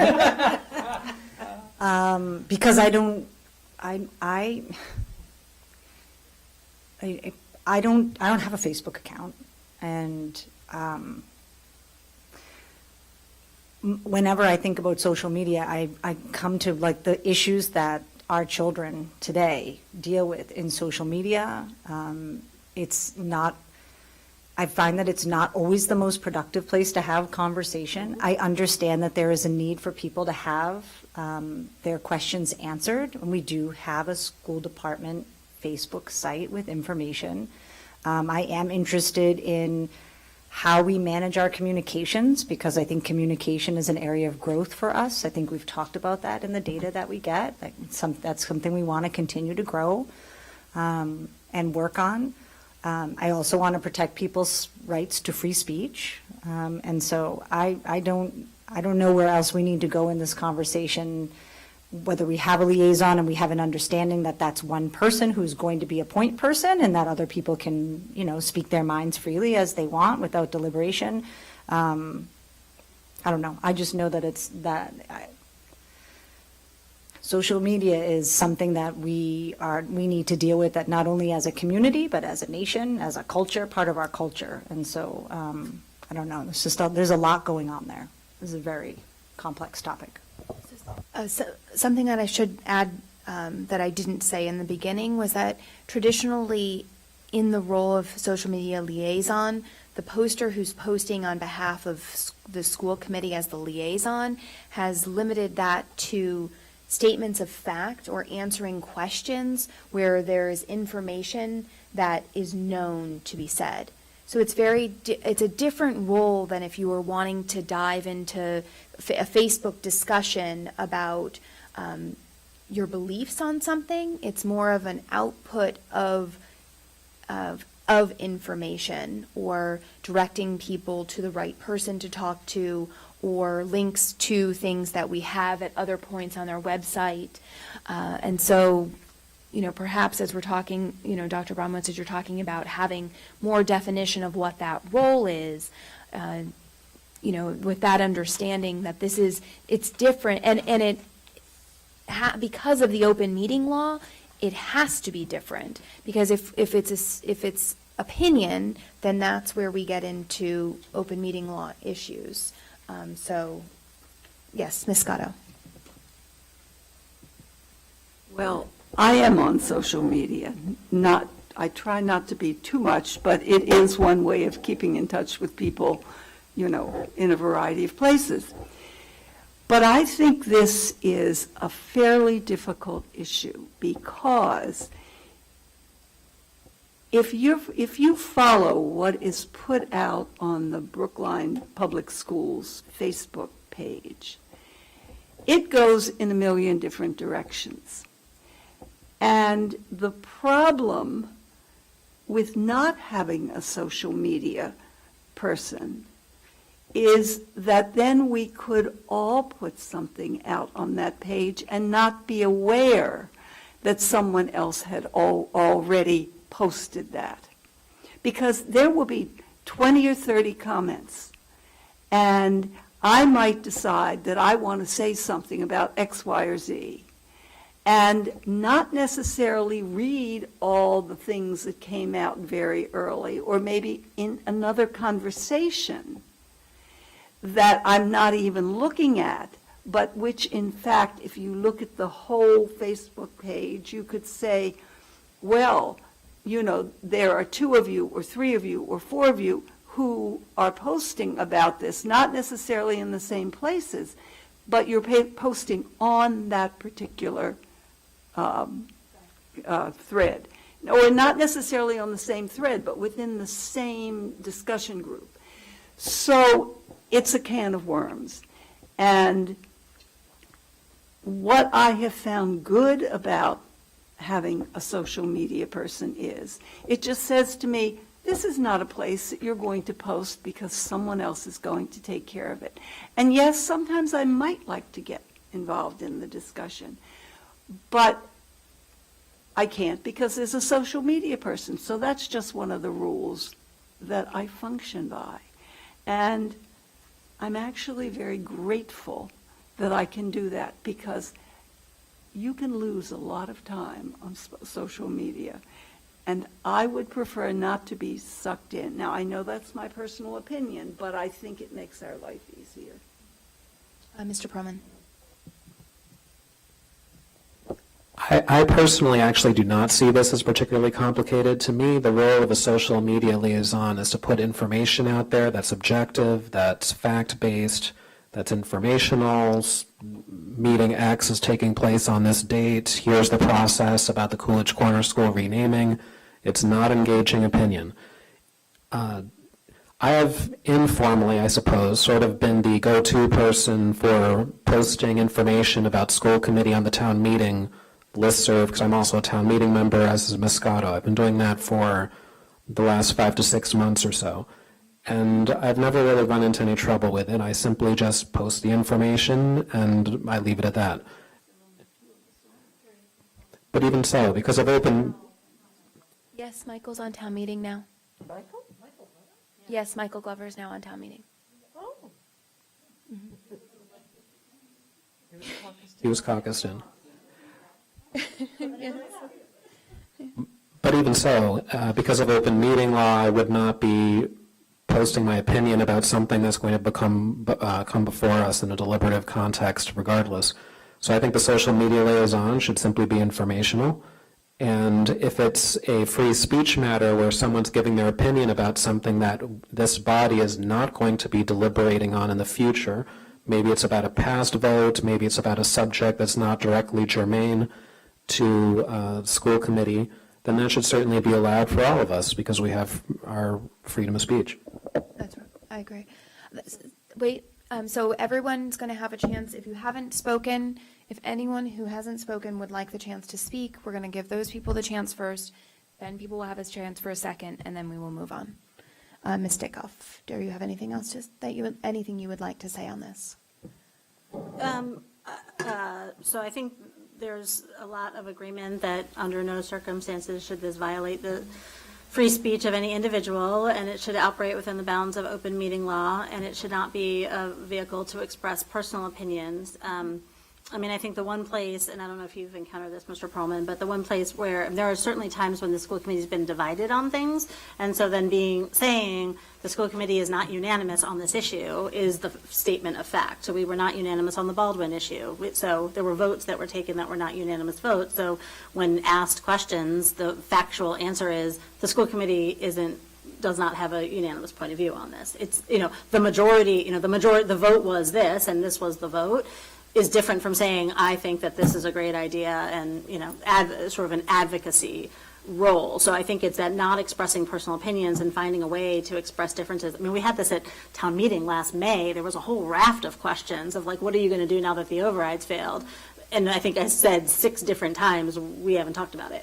That was some version of we haven't talked about it. So I think there's, and if you're interested in that conversation, it will be docketed in the next 2 weeks or whatever. Or, I do think that there is, I think that there is a few important things that I've gotten feedback on because of all of this conversation. I've tried to be pretty respectful of the committee. So since August, I guess, I haven't really posted. And so the feedback that I've gotten with June, it was probably before that. I don't really remember. But whatever you say. So the feedback I've gotten is, number one, people miss the fact that there's just information about like what's happening. Like, what are you people doing? There's information about answering questions that get raised before the sort of speculation wheel starts, because I think what tends to happen is that there's a lot of, well, if true, this is horrific, and it's like not true, and so either you wait for 167 comments or you say that's not true, and it just nips those things in the bud. So I've heard that. I've heard it's helpful to hear about upcoming schedule, like if I care about this issue, when do I get to come? When is the public hearing? When can I come say my piece, or who do I email? Sometimes when people are complaining about, bus service, simply putting Maculus's email in the comment thread is enough to sort of shut down a whole lot of confusion and sort of frothing, because it's like, this is the person to go to with your question. If you have a question on this, here's who you ask. Or if you have a question on athletic booster, fees, or if you have a question on the renaming, or a question on the BHS project, or a question on the Driscoll School, or a question on South Brookline bus policy, whatever it is, there are lots of places where, to the extent that voice isn't in there, people just start making things up. And it actually just froths a lot. And so I've gotten asked a number of times to come in on things over the last few months, which I haven't done, more out of respect for the committee than anything else, but those are the kinds of things that I was sort of getting a lot of. Now, I for sure am a proponent that in an ideal world, there would be a full-time staff member dedicated to doing this, to monitoring the 2 main Facebook pages and at least the PTO pages, and that they would be a point person for answering questions, and that they would be a point person for gathering information and asking for, and that this would not need to be a volunteer activity. However, not only do we not have that person now, I don't see any future funding pattern where we are adding central office staff to work on communications any more than we have in the half an FTE or whatever that we have focused on what? Half an FTE focused on this, has so many other things that they're trying to get public information out on, the superintendent search. We've got so much going on that I don't see that happening anytime soon, although I think that would be great. The more of these one-pagers that we have, I mean, I have lots of edits on this, but, I won't give them to you. The more of these that we have, the better, because I think just those one-pagers are pretty simple, so. I do think it's complicated, but I do appreciate that we're having the conversation. I think it's important for the public to know that we are limited in what we can do and how we can respond, that there is the danger of violating open meeting laws even when it's unintentional. And so, maybe Facebook just isn't the place that we participate.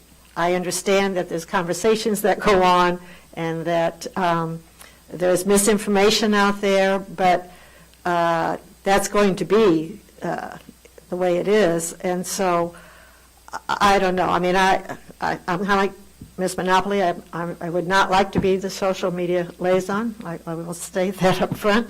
Perhaps we need one. We've been without one, I guess. I thought you were doing it, Susan, but I guess you haven't done it for a while.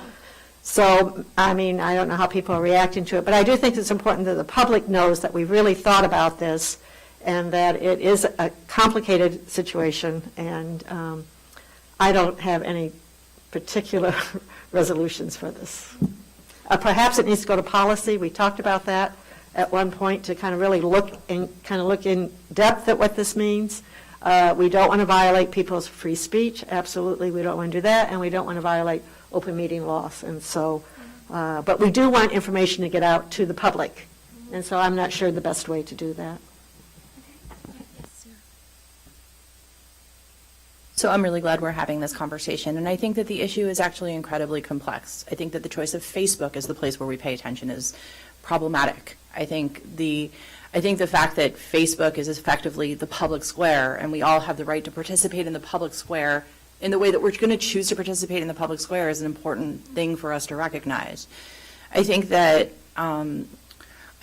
we also have to recognize that we need to give this more thought, and we need to take this more seriously, because we are receiving an enormous amount of feedback everywhere from public comment to qualitative feedback on the climate surveys that we are not effectively communicating.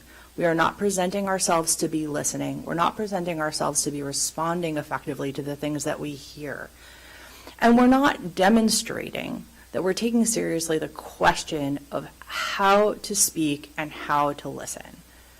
And so I do actually think that the right place to move this to is the policy subcommittee. And I do think that we don't just need a social media policy in the context of, school committee self-governance. I think we need to think about what policy would look like for our communications as a school committee, right? Because I think that we should look really, I think we need to understand that even within the small little universe of Brookline, there is a range of ways in which people are engaging with this. Town meeting has a listserv that a majority of school committee members don't have access to, and a lot happens on it that is really significant to us, and it's really complicated. We have select board members who, in the aftermath of a vote, are sharing their personal opinions about why they chose to dissent with votes, and that is a response to information that is entirely appropriate. It is entirely appropriate for us to be forward-facing to the community and to say, community, I want you to know why I did what I did, right? And it's not, I don't actually believe that that's a violation of open meeting law because it's historical, right?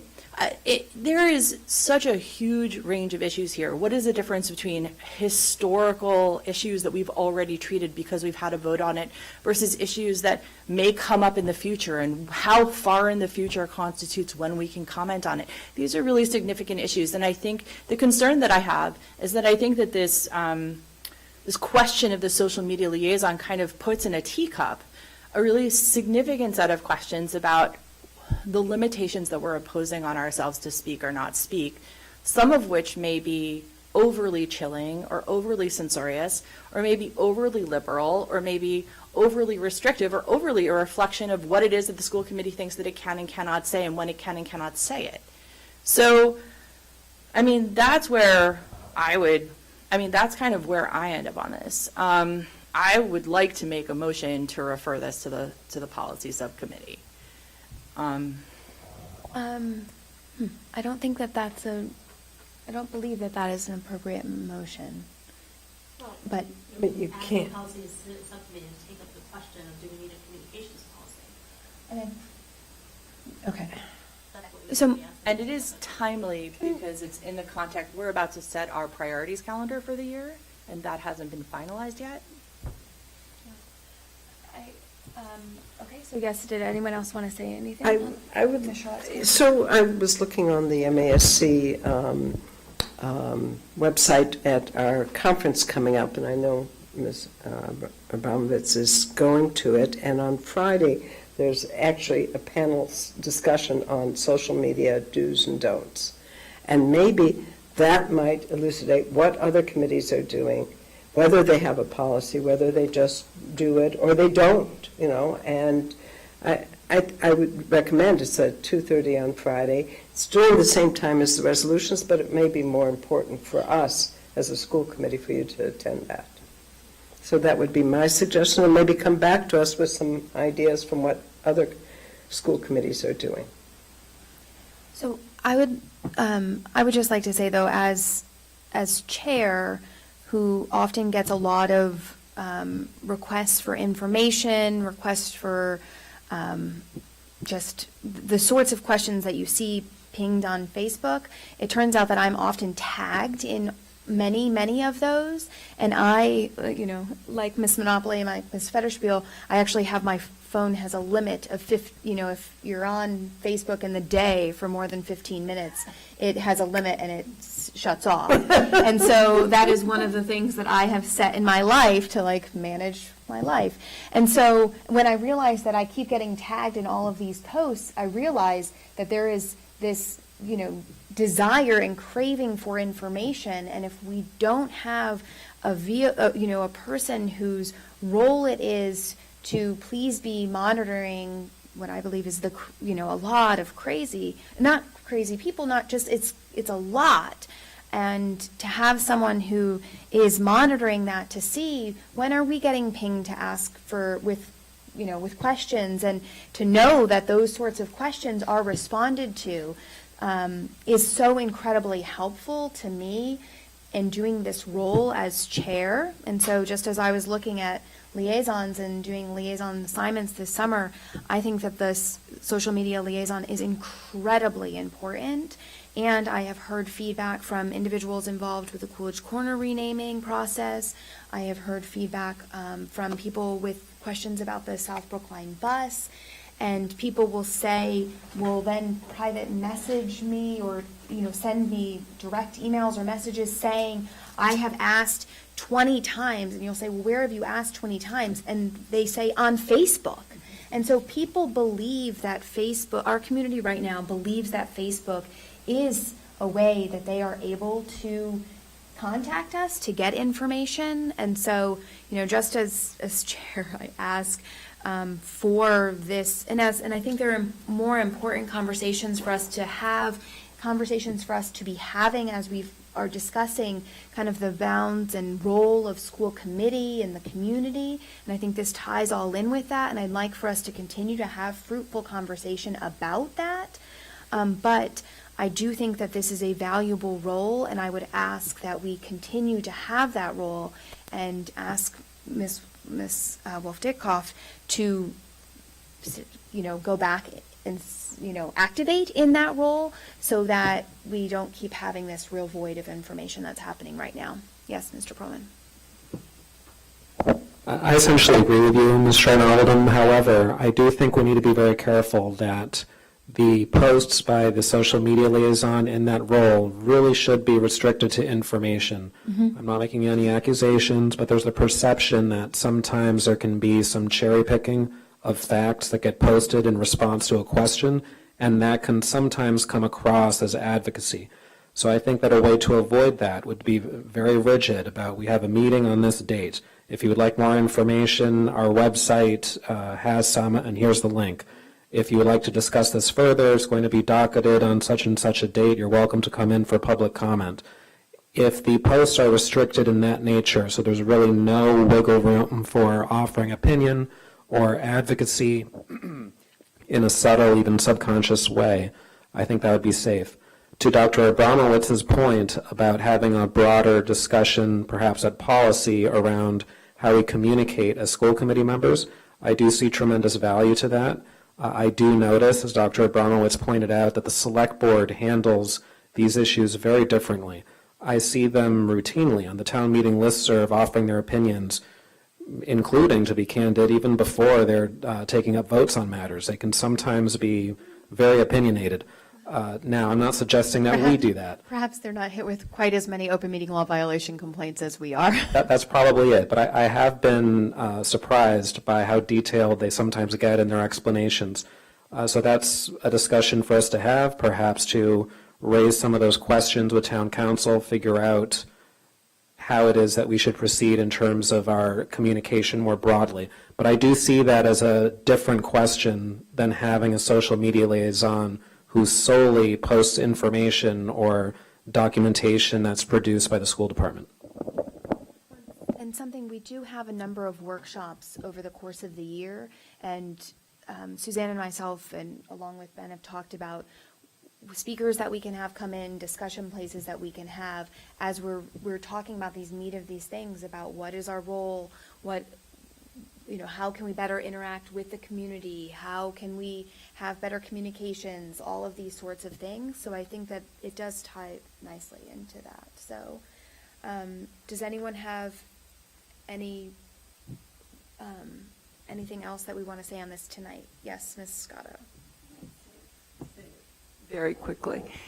I think that it's really important to have the social media person because, again, it is a reminder. We don't have free speech on social media around school issues.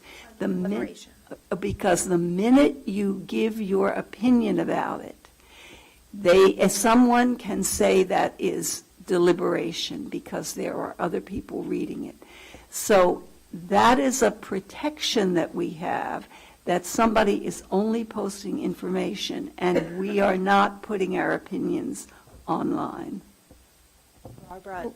I would just want to say that, so we are about out of time, but I do want to reiterate that in my appointing a social media liaison, in no way does that say that people do not have the right to free speech. And so all of the school committee members individually, and something that Susan has done was she posts as a social media liaison, she posts either Susan/SC, and that is in your role. And I have done the same very occasionally, because I hate Facebook, but very occasionally when I have been specifically asked a question or on certain things that I have knowledge of that Susan hasn't been comfortable with, and have posted on behalf of school committee, that is a different role. And that if you as an individual have things that you would like to say, you are welcome to do so. And so, but you are within the bounds of the open meeting law, which we have had training on. You can follow up and ask further questions if you have it. We have a recent decision in response to an open meeting law complaint that was filed with respect to Facebook that can perhaps provide guidance if you wanted to reread that. And so in no way is the social media liaison intended to interfere with anyone's free speech rights. It is a vehicle for the school committee to have further communications with respect to things that are not opinion, but fact, process, answering questions, directing people to the right place. So that's, yes, yep, one last. Yeah, one tiny, very small. For a while, I didn't realize before I was on school committee that when someone posts like with a /SC, what that means. And so I suspect there's a fair number of people who may not know that. And I know it's more typing, but is there a way to like add a tag? I literally I don't know anything about Facebook, to put like SC social media liaison so people understand that it's in the role of that, like to be explicit about it. Like I said, it's a small thing and it's more typing, and I know it's not as convenient as /SC, but I just think it sort of signifies to people that this is information provided on behalf of school committee. I don't know. Maybe something like SC liaison or something like that as a shortening. Okay. All right. Yes, Mr. Perlman, you have the last word, and then we will be adjourning our meeting. I would just also suggest not getting engaged in these long backs and forths of questions and answers, because I think that's usually where trouble might arise, and accusations of cherry picking, and then someone will say, well, but what about this fact? You missed that. And obviously, none of us would be able to put every single relevant fact to an issue. So we're always going to be open to those accusations. So that's another reason why I think it's important to be a bit minimalist in terms of the links that are provided to other sources and truly keep it strictly informational. Point of privilege. I did make a motion to refer this to the policy subcommittee. Okay. And does the motion have a second? All right. So being that we are out of time, I'm not going to ask if there is further discussion, but we can take a vote on it. So being where we are, so all of those in favor to referring this to, wait. It was specifically to refer the question of communications and social media, communications and social media, to the policy subcommittee. I guess I will, even though I have said non-discussion. My thoughts on whether the two things about policy is, one, I don't think that that is the right place to have the conversation, because I do think that it goes in line with things that, as a full committee, I think it's important for us to be discussing.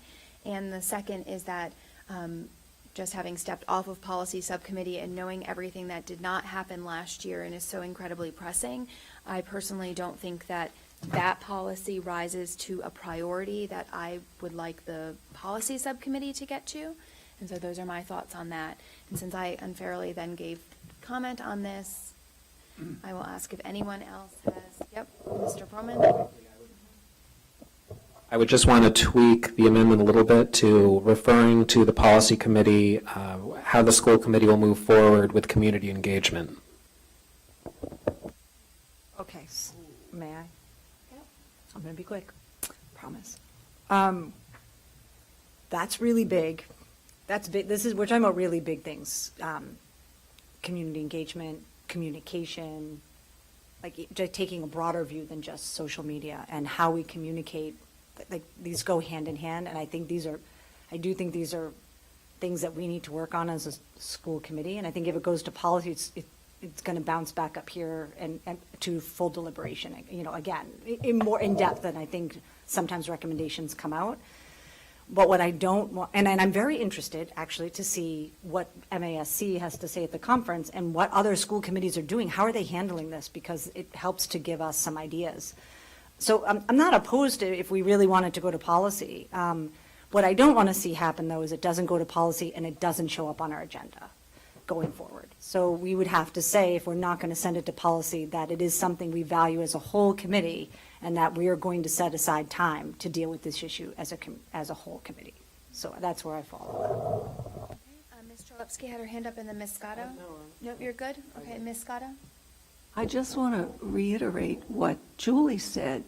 Policy has so many things. Our policy manual has so much in it that needs to be redone. I don't think this should be pushing some very important things out of the way because this is something we feel needs to be done immediately. I would not be in favor. Okay. So is anyone who has not spoken on this since discussion was open have anything else to say? And then we're going to take a vote. So Ms. Federspiel, Ms. Wolf-Dickoff. No? Ms. Charlepski, you're still good? Okay. So all of those in favor of the motion to refer this to policy subcommittee? All right. Opposed? Okay. Abstained? All right. And so then this has been referred to policy by a vote of? What? 4-3-1. 4-3, and one abstention. So 4-3, one abstained. This will go to policy subcommittee to consider whether it makes it onto the list of priorities for this year. Okay. And at that, we will be adjourning the meeting. New business. I would just like to follow up on, I would like to request from the chair an update regarding new business that I raised specifically. We made the decision. Several times.